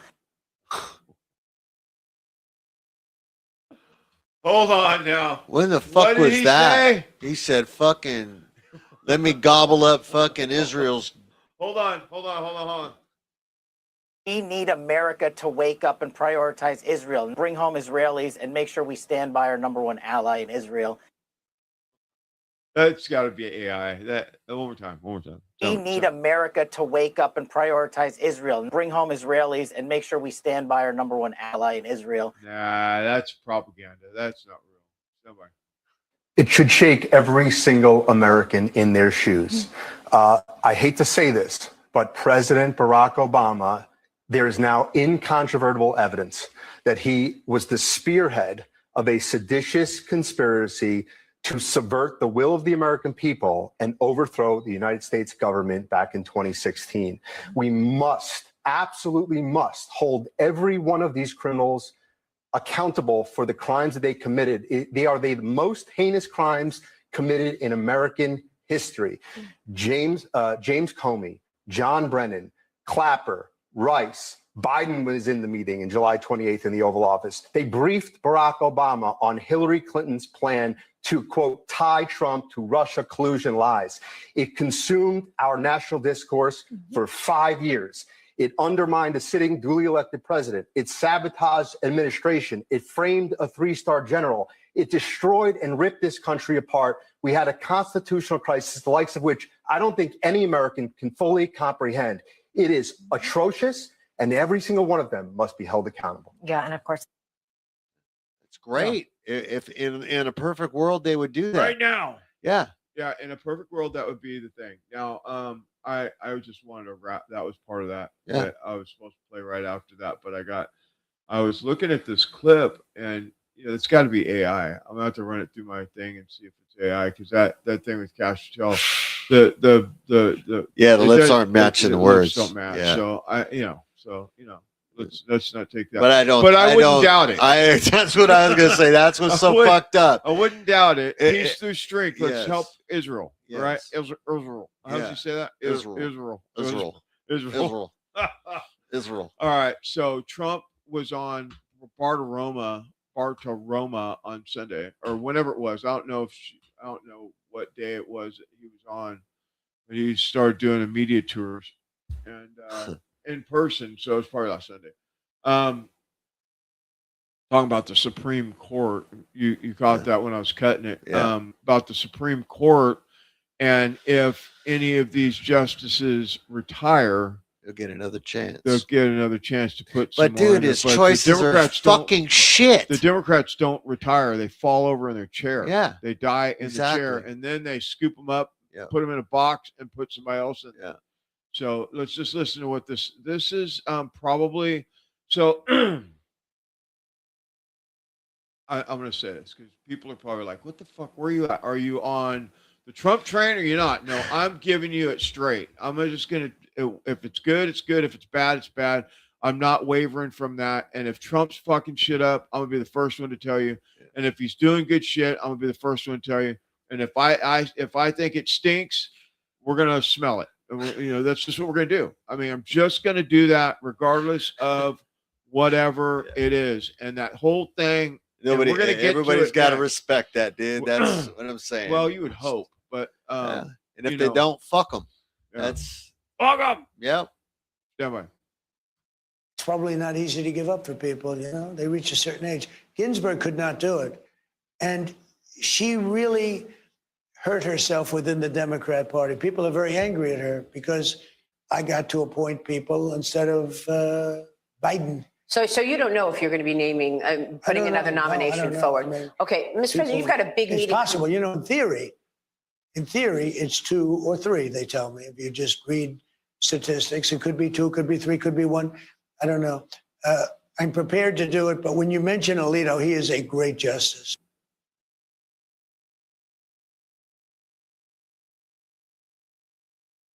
So, what would Trump do? We got to look at this from a point. You said it earlier, and it was what I was thinking. So, just for the sake of conversation, who and what would he put? Let's look at the cabinet that he has. He's got a bunch of Democrats in there right now that are just, they're all Israel first. They're basically against the Constitution. It seems like he's got like fucking Mark Levin running around there talking about how he's the best thing since fucking sliced cheese. What would he do if he had an opportunity to put new Supreme Court justices on the bench? Who would he put up in there? Would he put another Comey Barrett that's just worthless, that votes with the Democrats more than she votes with them, with the conservative movement? I don't know. Same with Kavanaugh. Kavanaugh has not been very well. I mean, Goyshik has been Goyshik, he's been solid. Yeah. But I mean, you got John Roberts, sweet name, but he ain't worth the fuck. He makes my name bad. Sometimes, you know. All right, so I just hope that he would. I don't know, dude. I mean, we just can't have another Jackson. You know, that one that oh Biden. God. Oh, the one that Biden got us. Don't know don't know how to define a woman. Yeah, Yeah. that's a great one. Yeah. That is a really good one. I mean, that's Let's some listen crazy to what Alex shit. has to say about the conversation or the conflict with him and Trump. So, if you don't know, I'll let you know that Trump came out on a truth and talked shit about all the people that he talked shit about last week again this week. Double down, and Alex hasn't been in the chair all week, which is odd for me because he's always there, and he's taken quite a bit of time off in the last few weeks. I think he was gone for a week or 10 days. Then he came back for a week, and then he's gone now for another week. So I don't know what's going on. It might be the big move that he has to make. I don't know. I don't know what he's doing. So odd for me, especially with all the controversy and all things going on right now, and that he's not in the chair. It's very. He's very odd. seldom gone, dude. Yeah, right. You know, I don't know. That man loves his work. He hasn't said anything, and he hasn't been on until today, since Monday, and Monday or Tuesday. So, and it's Friday, so he hasn't been there for 4 days. I mean, he hasn't been in the chair all week since Saturday. He did a show, and he hasn't been there since. So, anyway, he's done a couple. I think he did Sean Johnson, a couple things like that, but he hasn't been in the chair, and I don't know what that's about. So, I have questions. Yeah. Maybe I'll call him and ask him. Stand by. For the second time in a week and a half, President Trump has come out and viciously attacked myself and other prominent people that have warned about the Iran war being a total disaster, which has been proven to be. He calls me a low IQ loser and all the rest of this stuff. We can have a go. Now I'm fired, and he endorses the Democrat Party law He said against fried, the not CIA and DOJ ran publicly, and that the same groups that targeted him ran the Paul Weiss law firm that did a $40 million settlement with him last year and admitted to criminal activity. So he's now siding with the actual criminals. But let's talk about the bigger issue first here. Trump had a 56 approval rating 8 months ago when Doge was roaring and Elon was there and all the rest of it. Now he's got a 33. He's lost 80% of his support in independents. The Republicans are going to lose the midterms massively coming up in just 7 months. And even Susie Wiles has told him that and told the press all that this needs to stop. But he doesn't care. He is committing political suicide for our own movement. And he's turning against all the major pillars of the movement, blocking RFK Jr., trying to get rid of the poison shots all of a sudden, giving total liability protection to deadly glyphosate, Roundup. He goes on and on. So I don't support this new Trump. But this isn't about his attack on me. It's about the craziness of this when even on his own Truth Social and in polls, it is wildly unpopular. He has all these neocon sycophants that were his enemies and never Trumpers praising him and saying how great he is, that we all need to be arrested because we work for Qatar. Last year, a Eldon. So here's where we are right now, ladies and gentlemen. We are at a crossroads, and Trump is committing political suicide. Use the Japanese term, seppuku. No one who has any brain cells can deny that fact. And as I said when this war started back on March 1st, it came out 5 days before that the intelligence agencies in the Pentagon gave him a report saying 92% chance this fails. Israel's lying to you. Iran's not about to attack us with a nuclear weapon. But he went with Netanyahu's lies and his Mossad chief's lies, who said the war could be won in 4 days and then Iran would fall. Now here we are into this almost a month and a half or more. We've been proven right. I'm a loyal American. I supported MAGA because so much good was done compared to the Democrats. This is a new Trump, and it's so unhinged. He's the guy that had all these countless bankruptcies for casinos and hotels and, basically he's pump and dumps. But then he looks at me that was shut down by $1.5 billion judgment that tried to shut me down. It was totally rigged. And now he's siding with the people that attacked him against myself and others. So this is the new Trump. He can't be this stupid. He's made some deal with the globalists up above it. No doubt the Rothschilds are his biggest bankers. That's on record. They're the financiers of most of his properties, not the Russians, the Rothschilds out of the UK. And he's sabotaging the midterms. This is a deal. He's not this stupid. And watch what happens in 7 months with the midterms. That is the facts. But he's all saying, I'm fired. Fired from what? I'm not ever needing access to Trump. I don't, at the end of the day, care about what Trump thinks about me. I wanted Trump to be good. I wanted his policy to be good and not turn against what he stood for. But I'll tell you this, we are shutting down May 30th because the Texas receiver is cutting off, the satellites and everything. We have the Alex Jones Network at AGN Live on X, right here at Real Alex Jones on Rumble. Same radio stations will pick it up. All of it. We'll have a new news site we're announced very soon. People will find us. We'll continue on. Truth is, our numbers are bigger than ever. What we're saying is popular. 80+% of Americans are against ground troops. 70+% against this war. Trump is not out of touch, though. He is run by the Israel lobby. I knew they influenced him before, but it's just a fact now. They brag about it. And that's where we are. And so we shouldn't have foreign powers running our country, our foreign policy, our domestic policy. It's just so sick. And I told Trump, if he keeps attacking his base, I don't want to attack him, but we have to because it's so crazy what he's doing, and it fits into the larger picture. So I'll be filing some detailed reports here in the next few days on all of this. Look for more right here on Real Alex Jones on X, at the Alex Jones Show here on Rumble. Be sure and follow us here. And just God bless you all. Let's pray for President Trump to hopefully wake up. But I don't think that's going to happen. We have to continue to promote nationalism, conservatism, Christian basic freedom, constitutional government, free market capitalism, and support the great work of Elon Musk and others and the good Republicans that are out there that are absolutely horrified by this. I talked to a lot of people in the cabinet, in the government. They're all completely freaked out. That's how I get a lot of information, trying to get Trump back on track. Charlie Kirk thanked me for trying to stop the last Iran war. But back in June of last year, no one was going to lead to this. He thanked me for pressuring Trump publicly to release the Epstein stuff because that was the right thing to do. Plus, it's unpopular not to. That is where we are, ladies and gentlemen. And so people are trying to make this a popularity contest. Ooh, the president said you're not cool. You're crying. No, I'm crying over Trump destroying MAGA and really derailing our America First agenda. But it's okay. He just rode in on this wave. We'll keep fighting. There's a global awakening. The tide is turning against the tyrants. And that's just the facts. So we'll continue to fight here as I've done for 32 years. And I'll continue to stand up for Team Humanity. Thank you so much. And God bless you all. All right. So that's that. Yeah. So I hate this because it not only is it bad for MAGA or America First or for the conservative movement or for whatever, but we lose the midterms, it's going to be just fucking hell on earth. Oh, dude, he'll be out. He'll be slapped with so many. So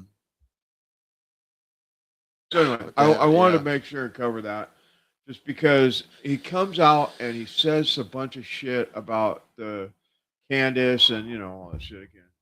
I'm just like, what is he doing? Why would he do that? Like somebody's telling him that this is popular and it's not. You don't go after. That's it. It's pretty sad. I mean, that's the truth. Now that we watched that and they said Bassett, that I don't know whatever the lady's name was, and said that she was the with Soros that tanked the pound and the Juan or I mean, that's scary, dude. I mean, it makes sense with everything is going to super high gas. It's fucking sad, dude. Because this ship was turned around. So, did you see the thing that that thing that he posted? It was a picture of him and like you said something about. I want to see it. And Moloch in the background. Where was that? On Truth?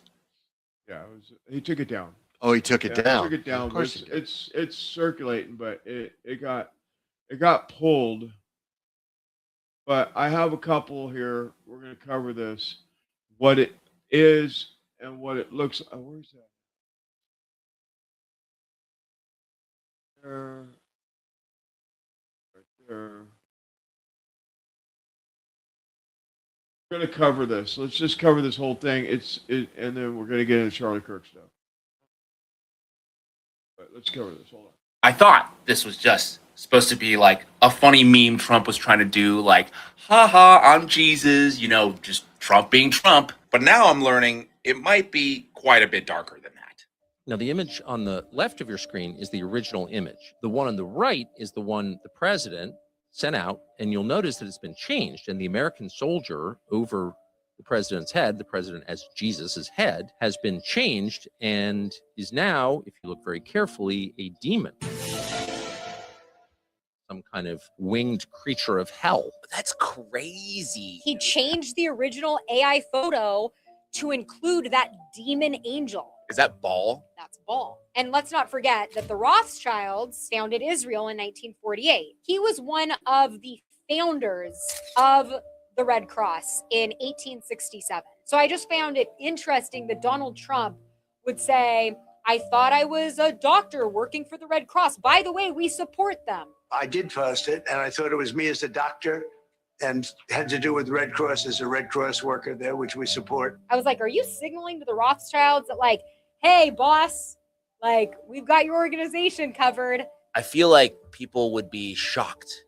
I'm shocked right now because I didn't even know about it. Either way, whether it's connected to the Rothschilds or the Red Cross or what, to change the photo to include a fallen angel and what appears to be something that represents Baal, and tweet it out to your hundreds of millions of followers in a Jesus robe is signaling Antichrist. My fellow Americans. So I just wanted to address the latest thing that Trump posted, the where he was depicted as Jesus. This right here, okay? For anybody that's a Christian, probably made them upset, right? What's up with this thing right here?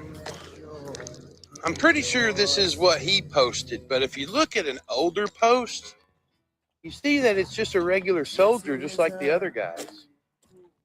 This one was posted around February 4th, and you see the topic, whatever dude said in the caption, and then Trump posted that other one, which is now gone. He took it down. Now, trying to zoom in on that middle guy up there, there's some speculation, but if you zoom in on the picture, you cannot really tell what that is in the middle. It's got the wings. It's got the pointy things. You can't really tell what that is. Is it an angel? I don't know. Or is it this creep? You think about that. It's hard to tell. This is only speculation, but look, if you kind of use your imagination and put things together there, yeah, that's, I don't know, man. What do you think? Now, I don't know who made this, but it kind of matches, but not, it don't really match. The wings match.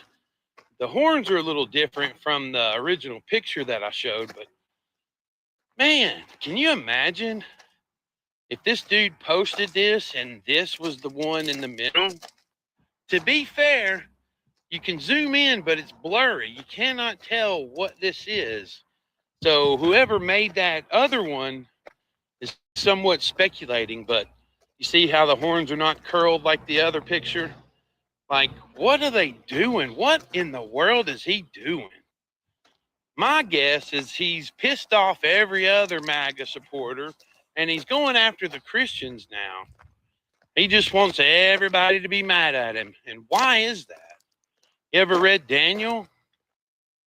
Daniel, it talks about the deceiver who wins loyalty through signs, peace promises, or charisma, and then they turn.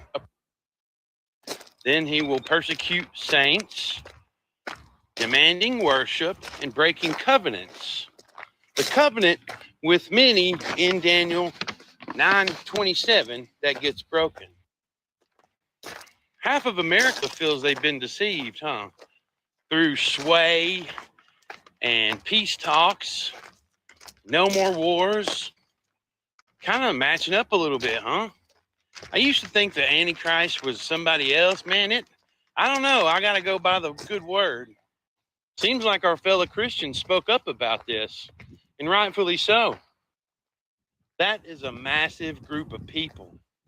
Can you imagine if the Christians would actually break the spell they're under about who is God's chosen and spoke up about the little country over there that's wiping people off the map? There's more Zionist Christians than there are people in Israel. You know, I really don't know what he's up to. Deep down, I hope this is all 37D chess. Deep down, everybody hopes this, but it ain't looking good, is it? What is this dude thinking? God bless. You see, his second presidency, he was ascending to be Mashiach's, you know, in a concert, you have an opening performer who performs before the one who is escorting Mashiach into the world. The Eibishter has chosen that Esav should be the one that should do that. I've discussed this many times, and this is kind of coming from many other people that are very known on the internet, rabbis who speak about Mashiach. There's 2 or 3 that have been speaking about Mashiach for the last 15 years. Everybody's waking up now. I had the schus to be one of those 2 or 3 that have been speaking about Mashiach for the last quite a long time. And from the other ones, everybody comes to the same conclusion, that he is clearly a Gilgal or of Esav. There's everything about him. He's got that arrogance of Esav. He's got the red hair. He's unpredictable. He's very, and there's a lot to it. Okay. What's interesting is that the pasuk says that V'rav Yavo Tzo'ir, the older one will serve the younger one. The ultimate prediction of the Geula is that the older one, Esav, has to become a servant to Yaakov. And when someone becomes a servant, you become a servant. An ultimate servant is to become the servant forever. Now, Esav, interesting. Esav was not a Gentile. Esav is a Jew because his mother was Jewish, not like Yishmael. Yishmael was not Jewish, but Esav is Jewish because his mom was Rivka. He's called a Yisrael Mumar. He's called a Jew, an apostate, or a Jew that goes away from whatever. Off the derech Jew was Esav, but he wasn't the descendant. When a Jew is being made into a servant forever, how does that happen? You need to pierce their ear. They have to get a piercing in their ear, and then they're made into a Eved forever and ever. And if anything is telling, where did it happen? It happened on Shabbos. And where did it happen? In Pennsylvania. Do you remember which city in Pennsylvania it happened where they tried to shoot him? No, it wasn't in Wilkes-Barre. Wilkes-Barre is the yeshiva. No, maybe close by, but it wasn't. What? Say the word again. Say the word again.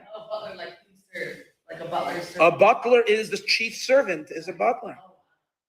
So he gets his ear pierced when he's in butler, which is everything. The names, we know in Hasidus that these are not jokes. No, it's interesting. I was in Eretz Yisrael. I was in Israel giving over a class all about this last year in Pardes Chana. And one of the Jacobson girls, you know, the Jacobson, Shira, one of them, Shira or everyone, jumped up and said, and I was talking about it, said, hey, and it happened in Butler. And in Butler, she's the Butler. Butler is, and that's it. So it's very interesting. Because Hashem is, if you look deeply, you can see that everything is in the names of everything that's happening. So what you see is the Eibishter literally prepared this person for this event, that he can be there right now to make this decision at this time when it's not easy for him, because a lot of his base is giving him this. It's not American first. It's not American first. What are you doing? The truth is America first, because this is going to curb China. This is going to put. What do you think? Catch it? Did you catch that reading? I can't read fast enough to read it. What did you get? I don't know, bro. It's just what happens when you start digging in and looking at stuff. Yeah, no, and it's crazy. I don't know, dude. I just don't know where he's going with all this shit. Yeah, but we're not done. Let's go deeper. I'm just trying to get a gauge on like where this is taking us, because I don't know if you know this or not, but I pray before I start before I get into this, before I investigate, before I start pulling clips. I pray for God to reveal to me what I need to see. And that is he saying that he's a servant for God or a servant for Israel, or is he saying that a servant for, because he's came out and said that he's a servant for the Jews, or he is a Jew. You've seen that, right? We played it here. And I'm just trying to put the pieces together because, a little here, a little there, a little, this is how we get this information. So let's just let's go deeper. Let's just check it out. Like I said, you got this weird symbol right here. We found out through an account on X that it was really this thing, and it came from a book. And it's really amazing because we'll get into what this book could be telling us. Could there be something it's trying to delineate? I mean, honestly, it's really bizarre because, I'm going to show you in a little while. There's like a specific list of dates with cities. Very bizarre. Like I said, we'll get into that in a little bit. Honestly, I feel like it's sort of a treasure hunt for that. And I feel like we're in some sort of spiritual battle, more so lately than usual. We have, of course, in July, they're going to be celebrating America's 250th anniversary. Our president's supposed to dedicate our country back to God on that date. Mamdani, the mayor of New York, is making it very difficult to even have a celebration on that day. He's getting massive backlash after signing an emergency order that shuts down free celebrations of America's 250th anniversary in Times Square. New Yorker, is this America? Is this really New York? Where are we at? It's ridiculous, absurd. Get out of here. Priorities: defund cops, spend millions on DEI affairs. Disgusting. So, of course, you can see that something is trying to stop us from dedicating America back to God. And actually, this bizarre picture our president put out happened to be on Pascha, which is the Orthodox Church's Easter day. They have a different day for Easter than the Protestant or Catholic Church does. Our president put out this tweet literally on that day, wearing a robe like Jesus wears in numerous pictures. Of course, our president now has taken down this post. He says that he was just simply showing himself as a doctor. This is not even the original picture. The original picture showed numerous, let me get it zoomed in a little bit here, numerous soldiers up here, including the middle one. The middle one was a soldier as well. They were all soldiers in the original picture. The only thing modified in this picture that our president uploaded was this one figure right here.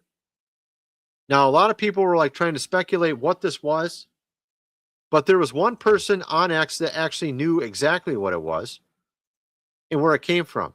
It came from this book right here called The Last Poll. And this book was never published, at least not yet.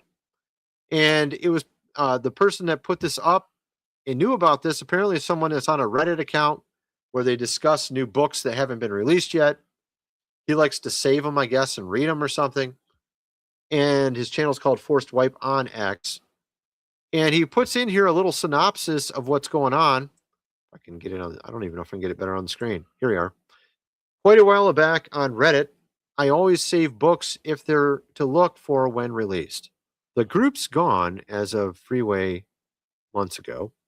As it was releasing snippets of the book, it was about a guy in Chicago who goes to Yafran, rename of Tel Aviv, and basically walks Jesus' path to thwart modern-day Baal worshippers. So that was basically what it was about. Notice the time when this post was released. I guess Jacob Israel, he's here on YouTube as well. He pointed out how it was at 1:11 a.m., which is interesting, 111. But this was actually the answer to what this picture was all about. Shows the one thing that was removed and changed happens to be related to a book that was never released. The cover, this is the book cover for the book, and apparently we got a number of very strange details regarding the book. Now, this was actually my tweet here. It's already about 500,000 views. And of course, they put a community note, which is kind of funny because actually, when you realize if the person who put this or people who put this community note actually looked at my images, they would not maybe put it the way they did. Readers add content. Obscure unfinished book cover art land find its way into Trump's post at Humanity Wipe. Share these below screenshots. It's precise dates of future meteor strikes, spiritual battle against worshipers of Baal. And here, of course, is the dates that were listed in the book. Not saying this is, again, a fictional book, obviously, but the fact the president took a picture from the book cover of the book and put it on his own picture that he released on Truth Social and then deleted it. I don't know, man. I don't know. This makes you kind of wonder, right? So you got these dates. Kazakhstan. I've actually been there before. Early 2027, Kazakhstan. 12 gone. Mid 2027, Northern Iran. Few hundred dead. Late 2027, Central Asia, populated area, moderate significant damage. Early 2028, coastal region, unnamed, moderate tsunami warning. San Francisco, mid 2028, major city destroyed. 1M dead. That's pretty crazy sounding. So again, this is a fictional book, but you can see sort of the context of it being used in a picture Trump or president posted, which of course he's posted other strange pictures before. This ain't the first time. He's posted other ones as well. They have weird symbolic meanings. I'm guessing this is another one with weird symbolic meanings. Is he trying to tell us something? Late 2028, Turkish city. Major city level damage. Early 2029, Eastern Mediterranean coast. Significant regional disaster. 2029, mid North Africa, large shockwave. Atmospheric. Late 2029, near miss. European city. Atmospheric burst.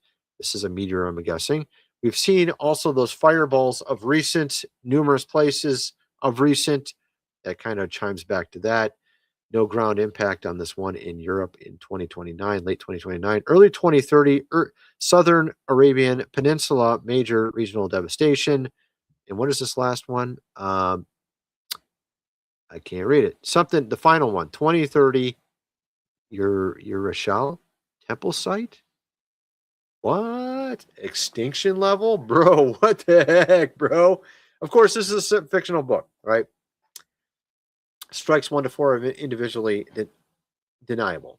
San Francisco is the inflection point. After it, no one can pretend the pattern is a coincidence.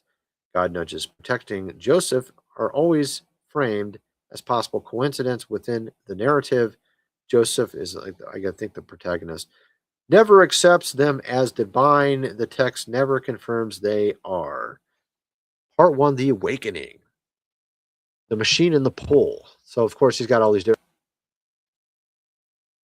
Some crazy shit. No, it's conspiracy, right? This is what conspiracies are. These are conspiracy theories, and this is what they are. This is what an actual conspiracy theory is. Now, if you correlate it to what we're seeing from this picture of Ball in a post from the President of the United States, it's a little odd, right? Do you agree? It's yeah. strange. It's weird. He better start pulling the and chain on somebody who's doing his posting because that's bad. You dude. got this thing here. I mean, I personally don't think that Trump did that, posted that. I mean, he doesn't even post shit. It, but you know what I'm saying? He didn't come. He doesn't do any of that do shit. the AI cut, Yeah. I'm sure. But this is the thing. This is the thing that's concerning for me. We go back to all the things that's happened just since 2020. And what we talked about earlier, nothing's happened, zero arrests. Nothing's happened, zero arrests. Nothing's happened, zero arrests. All this stuff that's happened that we have verifiable proof that has happened, whether it's COVID or, the vaccines or Charlie Kirk's death or, all the different things. You know what I mean? And then now he's posted something like this. The Q people are probably just having a field day with this, right? Trust the process or whatever. Trust they the plan, say. yeah, trust the plan. But the reason why I'm bringing this up is because Trump does put up some stuff that is, definitely gets you thinking, whether it's legitimate or not, or, whatever. He does post some stuff that is like, that's way out there. Is this, did he not notice that it was ball in the background? Or is he smarter than that? I want to think he's smarter than that. He's president of the United States of America. So anyway, we'll just leave that right there. What do you want to say about it? I mean, got nothing. Yeah, it's speech. That's the craziest thing is the stuff that this dude's doing is just out of character. Yeah, completely out of character. And like you said, last June's when all this shit started going haywire, dude. Well, and it leads me to these next points that we're going to get into. Assassination, the FBI not giving them the proper information so that they can formulate a case or whatever. They're saying they're not going to give it to them. You got to hear this. So there's a few of these. How soon do we got to cut this out?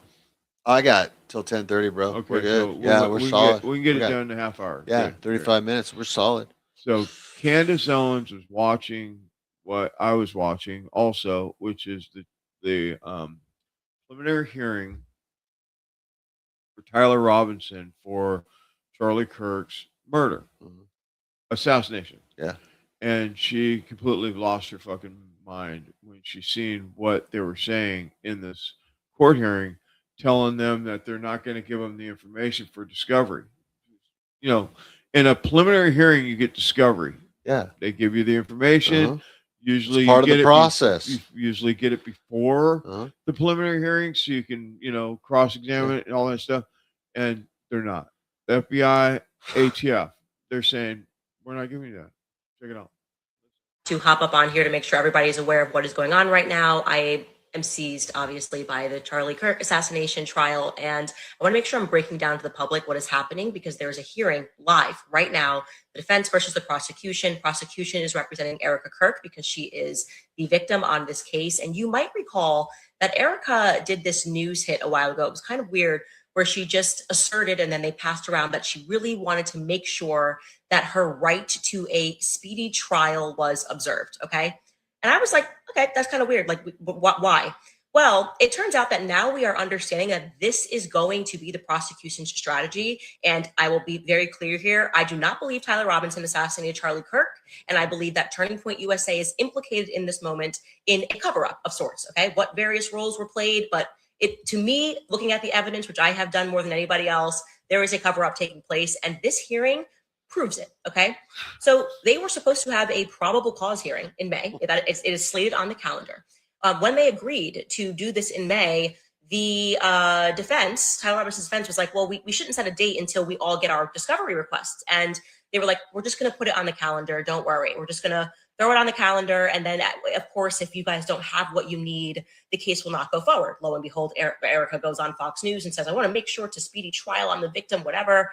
And so now we're hearing that directly from the defense, and the prosecution is not disputing this, they both agree that the ATF and the FBI will not hand over their data files that they have had in their possession since September, despite multiple requests from the defense.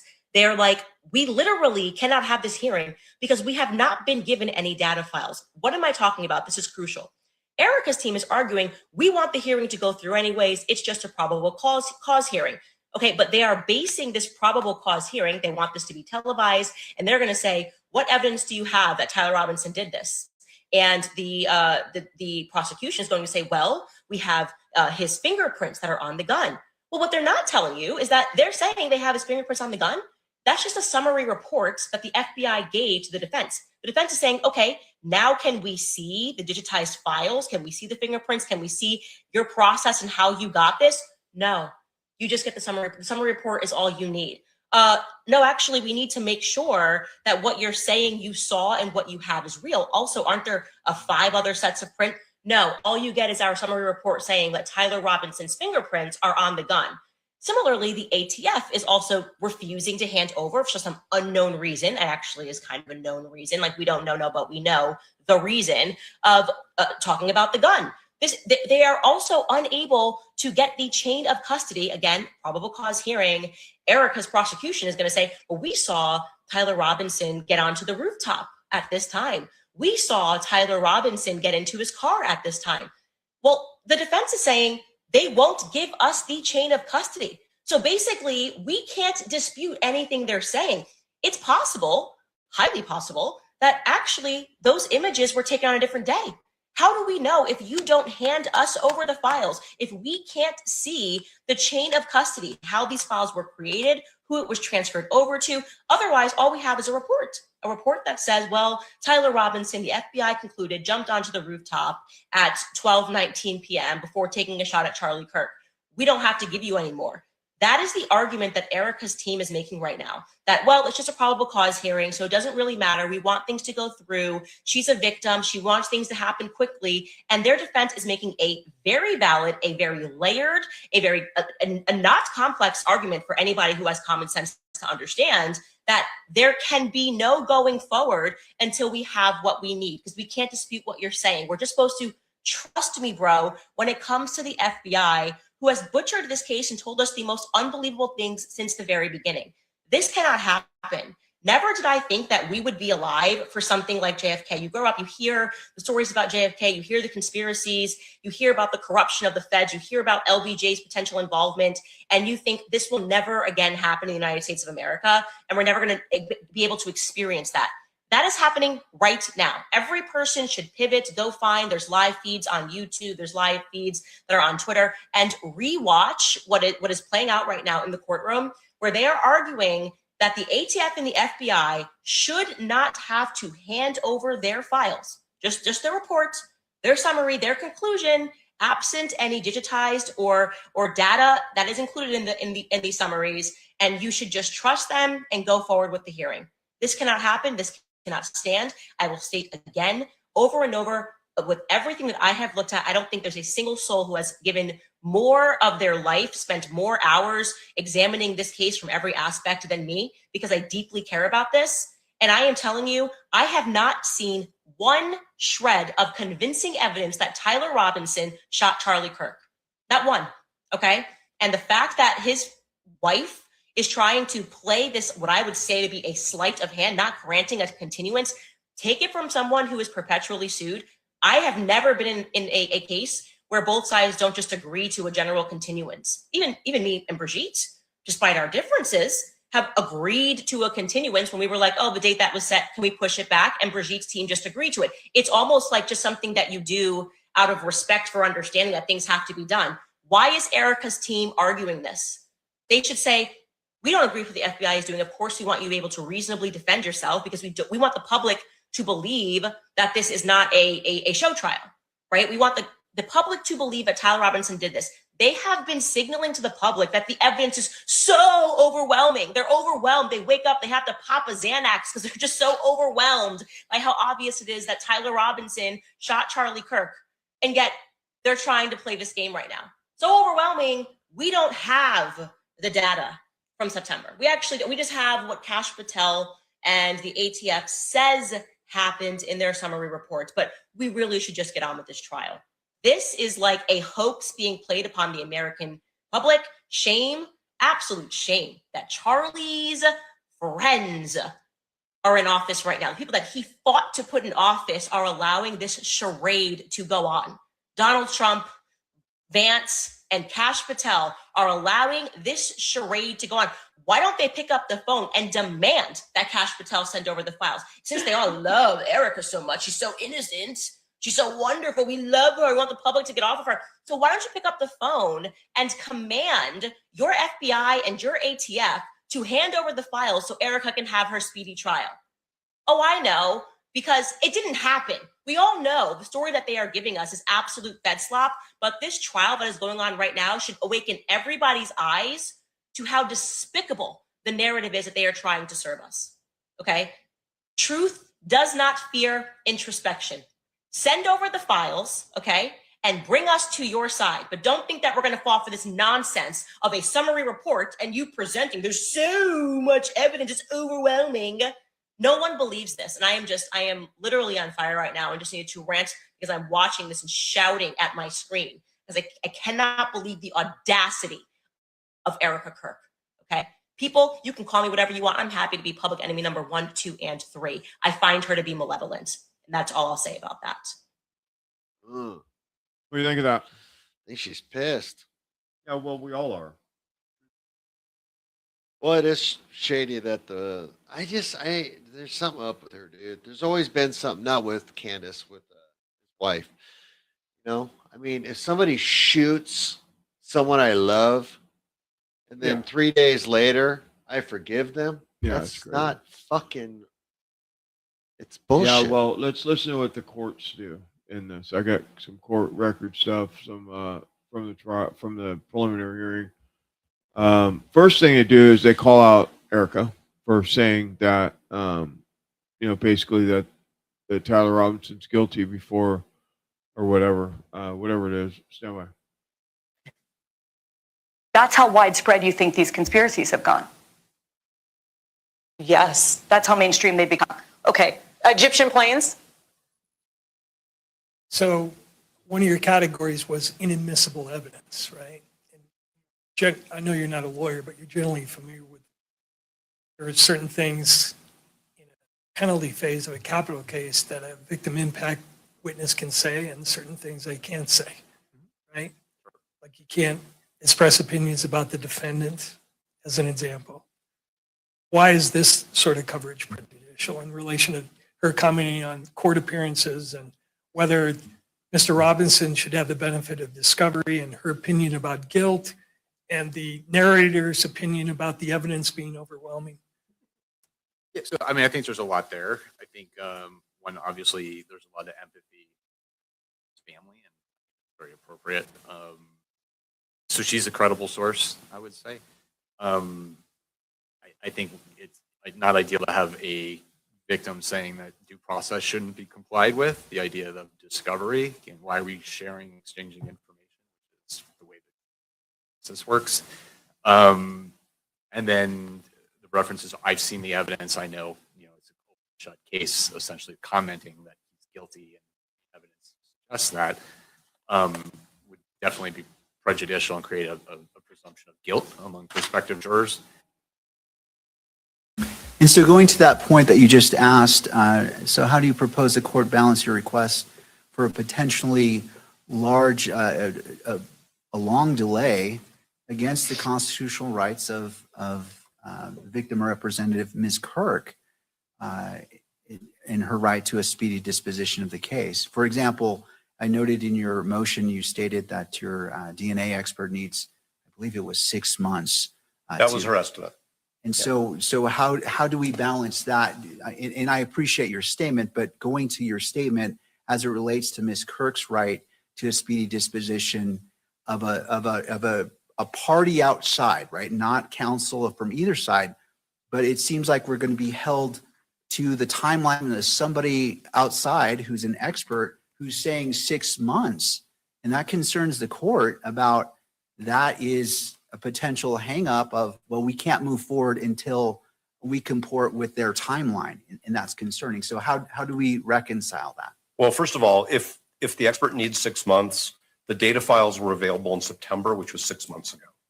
And so I actually think, while I will answer the court's question, another important question is, why haven't the FBI and the ATF provided data files that they utilized 6 months ago?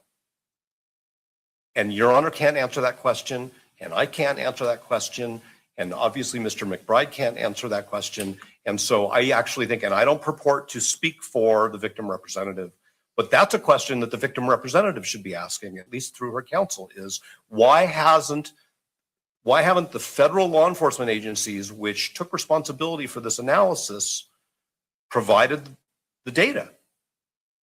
Not the CVs.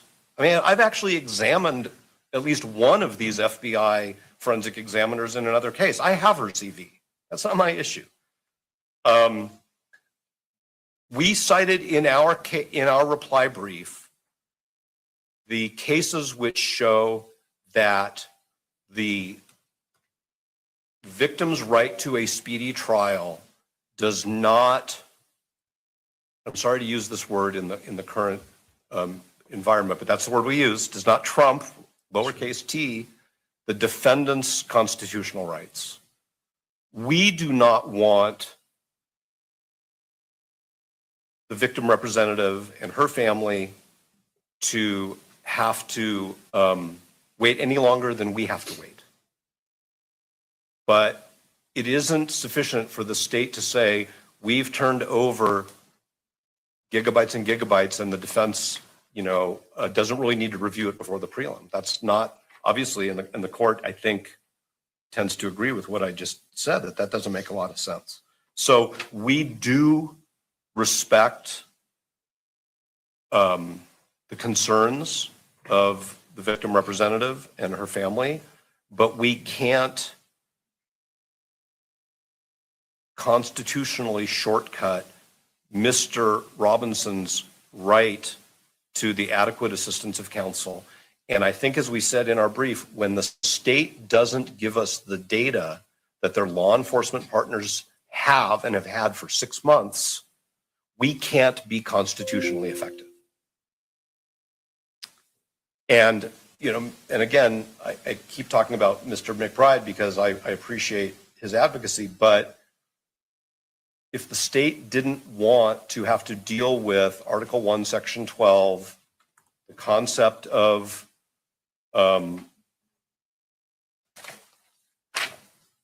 appropriate discovery, this court's need to apply constitutional standards of reliability, Mr. Gray could have presented this case to a grand jury. And instead, what Mr. Gray did was he filed an information with probable cause that relies on multiple assertions of DNA. So before we continue, the judge is telling him, what do you mean it's 6 months? And the attorney's like, they've had 6 months and they haven't done nothing with it. They've continued to hold the stuff and not give it to us. So they've had 6 months to review the stuff, but they have to give us the stuff so we can review the stuff like they've reviewed it.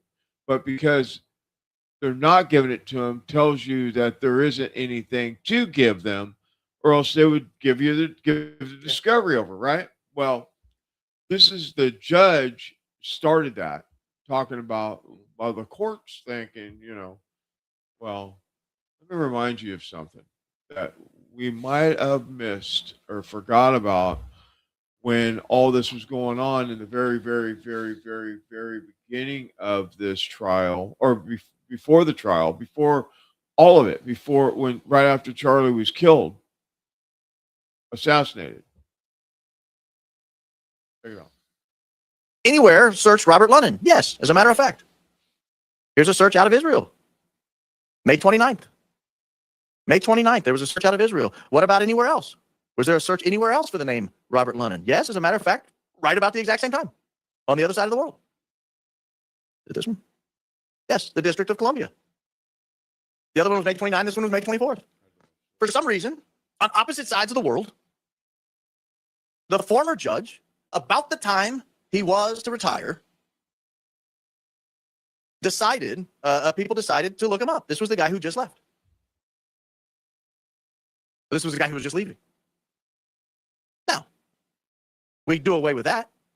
What about the new judge? What about the new judge? Has anyone taken time to look up the new judge? Yeah, they have. And you'll never guess about what time they decided to look up the new judge. Here's Tony F. Graff. That's a pretty specific search term, by the way. That's a pretty specific search term. I could not find his middle name. I wanted to search it, but I'm a man of limited means. If anyone knows his middle name, I'll be happy to redo the search with his middle name, but I only have so much time. June 25th. June 25th, Tony F. Graff searched out of Israel. Now, let's look. Was he searched out of Utah during this time period? No. Strange, considering he lives in Utah. The searches were more prevalent on the other side of the world than they were in Utah. What about the District of Columbia? That's where we found the other judge being searched. Yes. June 13th. So June 13th and June 25th or whatever it was right there, District of Columbia and Israel searching Tony F. Graff, not Utah, where he lives. I just point these things out. I just point these things out. I draw no conclusions. I encourage you to just intellectually chew on this. What do you think? It's crazy, dude. It's a setup. The whole thing is a ruse. It's not real. It's faking gay. The whole thing is they're going to fucking put. So what they were going to do, and we'll cover it here in a second. Their idea was to hang it on Robinson, send the troops in to get Robinson, kill him, and then say, here we go. This is the guy. This is the guy. This is the guy. This is the guy. They're searching. They searched all these people because Baron Coleman has searched looked at all this stuff. So you can go on Google and you can look up a name. And it'll tell you how many searches for that name and crazy, where it was searched from. That's crazy. Right? So, and we found a lot of different people in this whole thing have been searched. All the patsies, it's remarkable. And you know, I have to go back in the Wayback Machine to find all that stuff, but I have it. I've already shown it. We've done shows on it. But this is the thing. They thought there was going to be another, just like what they did at Butler, which was a patsy that didn't shoot Trump. That was not the shooter. Oh no, man. That was not the shooter. No. And then put an end to his ass. They were going to Yeah. kill him. Yep. And then Dead men don't all the talk. problems are solved. Yep. Charlie Kirk's dead. Yep. Now we have a victim because they're considering Erica Kirk a victim, right? Yeah. Want a speedy trial right now. We went this over with. Yeah. Oh, this is so hard for me. I just want it over with right now. And that's not how the court works at all. Yeah. It's speedy trial. Yeah, you're supposed to have a speedy trial and all that stuff. But if You don't overlook have the process to information get that. to Yeah. you don't have the information, you can't do a speedy trial. So let's keep going. Fuck the rules. I just want it over. It don't work that way, love. And this is where it comes down to the things that we're not being told about who Erica Kirk really is. And I was like trying to stay away from that. I was trying to fucking not go down that road. But every day, every time, every investigation, everything I look at, all of it reveals who she is. And if people knew who she was, and maybe we'll do a special show on just who Erica Kirk is. Funny that she's sending all these what do you call it? Notices or whatever it's called, letters, shut the fuck up letters to people, because all they're doing is they're just saying this bitch is a fucking honeypot, right? Yeah. She is a Mossad agent. I mean, her whole family worked for the government and Mossad and all that stuff. So anyway, another show, another time. Let's listen to what the attorney says in this. Now what is The probable cause statement in support of the information says in the middle of page 6, Hold on. the rifle and probable cause statement in support of the information. They don't want you to hear it either. In the middle of 6, the rifle, ammunition rounds, and towel were sent for forensic processing. DNA consistent with Robinson's was found on the trigger, But other is it, parts though? of the rifle, the fired cartridge casing, Par for the course, 2 dude. of the Par for the 3 course. unfired Wow, cartridges, very interesting. and the towel. We have not received. If the state doesn't want to call the forensic examiners at the FBI and the Sorry, Let Miss me back Kirk. out here. I want to show you. I where didn't found mean it. anything. I give people credit when I can. I found this on X. A guy named fucking weird. I wonder how far back we lost sound. No. This is the first. I mean, I was hearing it before. You know what I mean? This is what happens around Well, that I do know. here. This is what happens around here. Check the internet. See if I'm Are you gonna, watching it, show? no, but I'm gonna check it right now.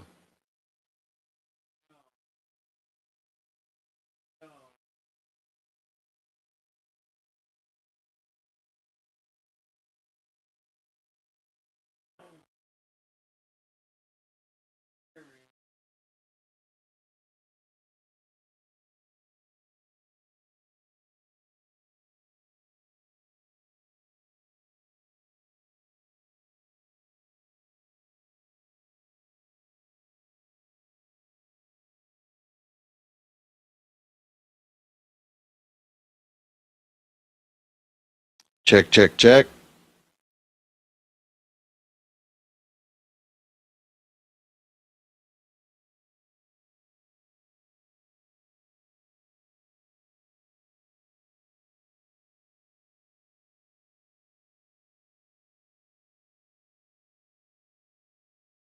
How about now? We have sound? Let's see. It's the delay.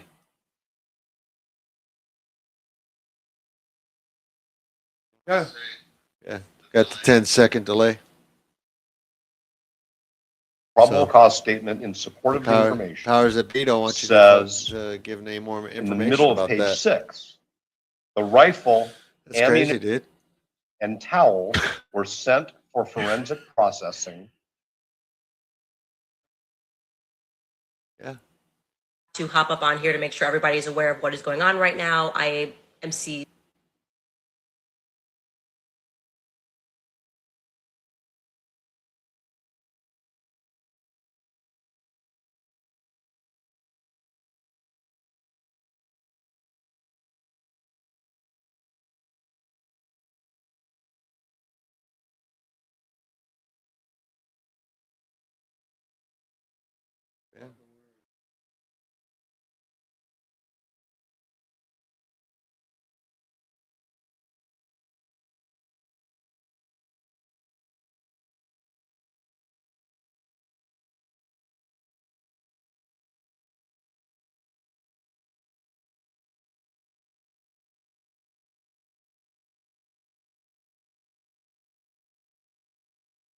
Probable cause statement in support of the information says in the middle of page 6, the rifle, ammunition rounds, and towel were sent I for can forensic just barely processing. hear it. Just DNA consistent barely with hear it. Robinson's was found on the Just trigger, barely. other I mean, parts of the like- rifle, the fired cartridge casing, 2 of the 3 unfired cartridges, Yeah. and It's like the towel. real.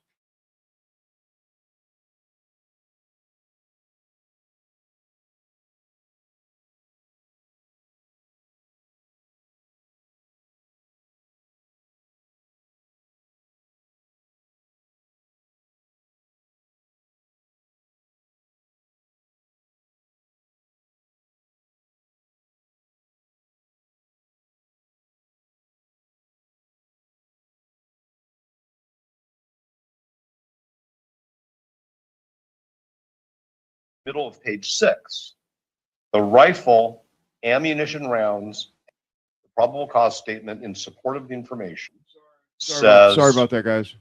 in the middle of page 6, the rifle, ammunition rounds, and towel were sent for forensic processing.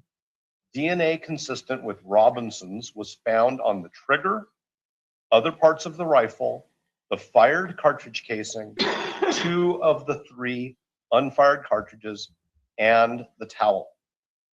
We have not received the discovery, and I'm not talking about expert notice, I will address that. We have not received the physical evidence and the electronic evidence that supports those assertions made by Mr. Gray when he swore to the probable cause statement attached to the information. You hear that? Let's keep going. We're almost done. If the state doesn't want to call the forensic examiners at the FBI and the ATF to testify about their analyses and the conclusions, that's their choice. But we have a right to present evidence that gets at these DNA issues, and we have a right to do that through expert witnesses. We cannot do that when the law enforcement partners, ATF and FBI, have not provided us with appropriate discovery. That's the word, that's the phrase in the Constitution, appropriate discovery. So that appropriate discovery is the gateway to reliable hearsay at a prelim. It is meaningless for us to have the right under the code to present and cross-examine, present our own witnesses and cross-examine witnesses when we don't have the electronic evidence, that is these data files, that comes from physical evidence, the DNA swabs. It's a meaningless right, and it frankly makes a mockery of the reliability concept. We have identified for the court in public pleadings 2 DNA experts who we have retained who are waiting for these data and for other materials so that they can advise us on whether the opinions expressed in these reports, these are ATF and FBI forensic reports on the results of their DNA analysis, whether these reports are reliable. And if they are, if they're not, cannot be determined without that underlying data, those underlying data. So we have the experts, they're waiting for the data. We don't have the data. It's not Mr. McBride's fault. It's not SBI's fault. It's the law enforcement partners who have had these data files since September. Like, it's been over 6 months. And many of the DNA reports that they produce are also dated September. And I could go through each one of them if necessary, but maybe I'll do that in rebuttal because I don't want to run out of time. So we can't present any expert testimony on DNA without having the underlying data. Second step, if the state doesn't want to call the forensics examiners from the ATF and or the FBI as witnesses, we also have the right to call them as witnesses. We have a little bit of a jurisdictional problem because we're in state court and we're not in federal court. And so we have these TUI regulations, which I'm sure the court is familiar with and are addressed in our reply brief. And I have personally been in contact with counsel for the ATF and counsel for the FBI who have not said, yes, we will make these witnesses available. They have said, why don't you get us some subpoenas, which are, by the way, not enforceable, but they're subpoenas. And could you give us a more definite statement of exactly what you want them to testify about?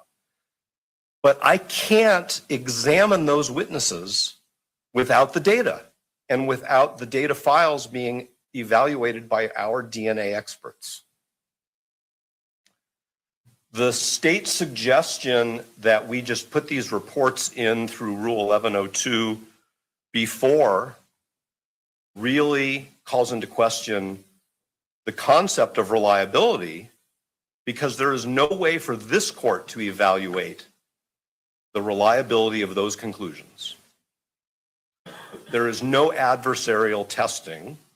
If I don't have those data, if I haven't been able to give those data to our DNA experts, if they haven't been able to tell us what they think of the data vis-a-vis the conclusions in the reports. So we have a problem with that. Dude, that's so crazy. They won't give them the information that they need so they can defend this person that is on trial for apparently assassinating. Yeah. Wow. But rightfully so. They don't want to give them the information because they don't have it. They don't have the arrest, you know, like when he went and turned himself in. They don't have that. They don't have the gunshot residue ones. They don't have none of it. They have none of it. They haven't given him anything. One more clip, and then we'll get out of here. I know you got to go. Yeah. And I do too.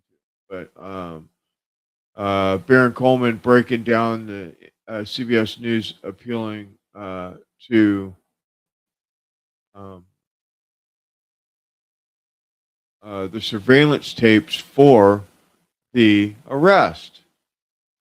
Let me back out here. I want to show you where I found this. I give people credit when I can. I found this on X, a guy named Steve Cameron, PR1, put this up. Here is how it sounds. Now let me set the recording up. This is an appeal from the news organization. This is the lawyer for the news organization. And the indication is this stuff does in fact exist. They're just not turning it over. We'll look at it a little more closely in a second, but if they're right and this stuff does actually exist and it's just not being turned over, the obvious question is why. There's no danger in upsetting the investigation by watching Tyler Robinson walk into a parking lot, right? When he shows up in court, we all know he's been arrested. We all know he's been charged. We all know he's been indicted or however they do it over there. We all know he's gone through the process. Part of the process is you go into the custody of the police. And apparently he just walked through the parking lot with his folks. So there's no, in my opinion, there's no a danger of prejudicing the jury pool. But here is the way it was described on this hearing. Thank you, Director, for taking the time to hear our appeal. Good morning. I am an attorney for CBS News, and I'm presenting this argument on behalf of Evan Cohen, an editor for CBS News, who is appealing the county's decision of this matter. You have the request and the procedural history before you, but the substance of the request is as follows.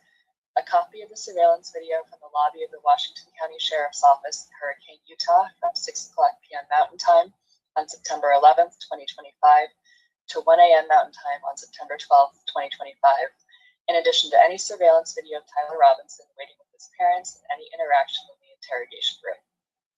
Washington County denied the request preliminarily and upheld that denial, stating that the release of the records could reasonably interfere with the ongoing investigation, could reasonably interfere with criminal enforcement proceedings and the criminal prosecution of the subject, and would create a danger of depriving the subject to a fair trial or impartial hearing. Okay, two parts of this I want to cover. Number one. Sounds like the video exists. Does that mean the government lied to hide key evidence in this investigation? When News 2 asked for that exact same footage and they said it does not exist because of the department's 30-day retention period? Sounds like it exists. Second key fact. This goes to something we've been reporting and been insisting on that we believe is accurate. They asked for footage from 6 p.m. to 1 a.m. We know by 1 a.m. he was gone. Why 6 p.m.? If he didn't turn himself in until 9 or 10 p.m., why are we asking for footage from 6 p.m.? CBS News has people on the ground. They have people who've interviewed people in Washington County. They know what we know, frankly, which is everybody in town was under the impression by 6:30 or 7, Tyler Robinson had already turned himself in. This was just accepted as fact around town. If you talk to people in St. George, they'll tell you that. This is just fact. He was turned himself in by 6:30 or 7 o'clock. We know the defense referenced him being Mirandized at 6:25 p.m. on the evening of his arrest, which was September 11th. He was arrested on September 11th. 6:25 p.m. on the evening of his arrest would be 6:25 p.m. on September 11th. And we know that Washington County does not want to turn the footage over. They are hiding it with everything they've got. They're refusing to give it. They're hiring lawyers. The lawyers are appealing. They do not want to turn this footage over. Why? I think it shows him walking in before 7 o'clock, probably before 6:25, if I had to guess. I can't think of any other reason they wouldn't just say, fine, here it is. Here's your footage. It shows him walking in the parking lot when we said he did, around 9:30 or 10 o'clock. Have fun with it. Now, friends, they're not doing that. They're not doing that. They're forcing an appeal. They're going before a judge. They're hoping to find some sympathetic judge that will keep them from having to turn that over. So I'm just telling you guys, I'm pretty sure we're right about this 6:25 p.m.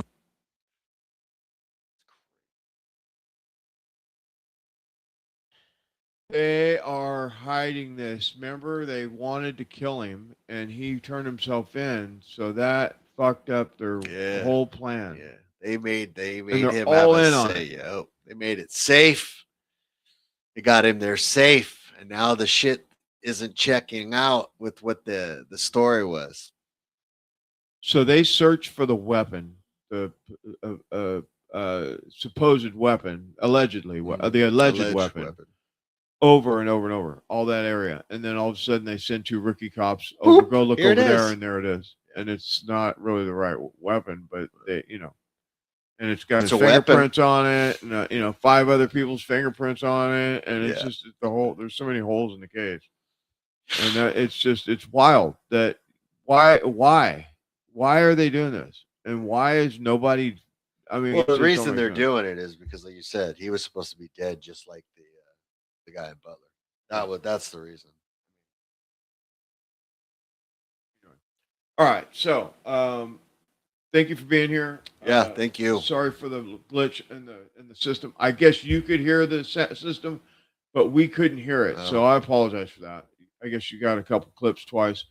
Thank you very much for being here. God bless you all. Please be safe out there. Subscribe to the channel. Share this information. Thumbs up. Open source. All this stuff is open source, so you're welcome to any part of it.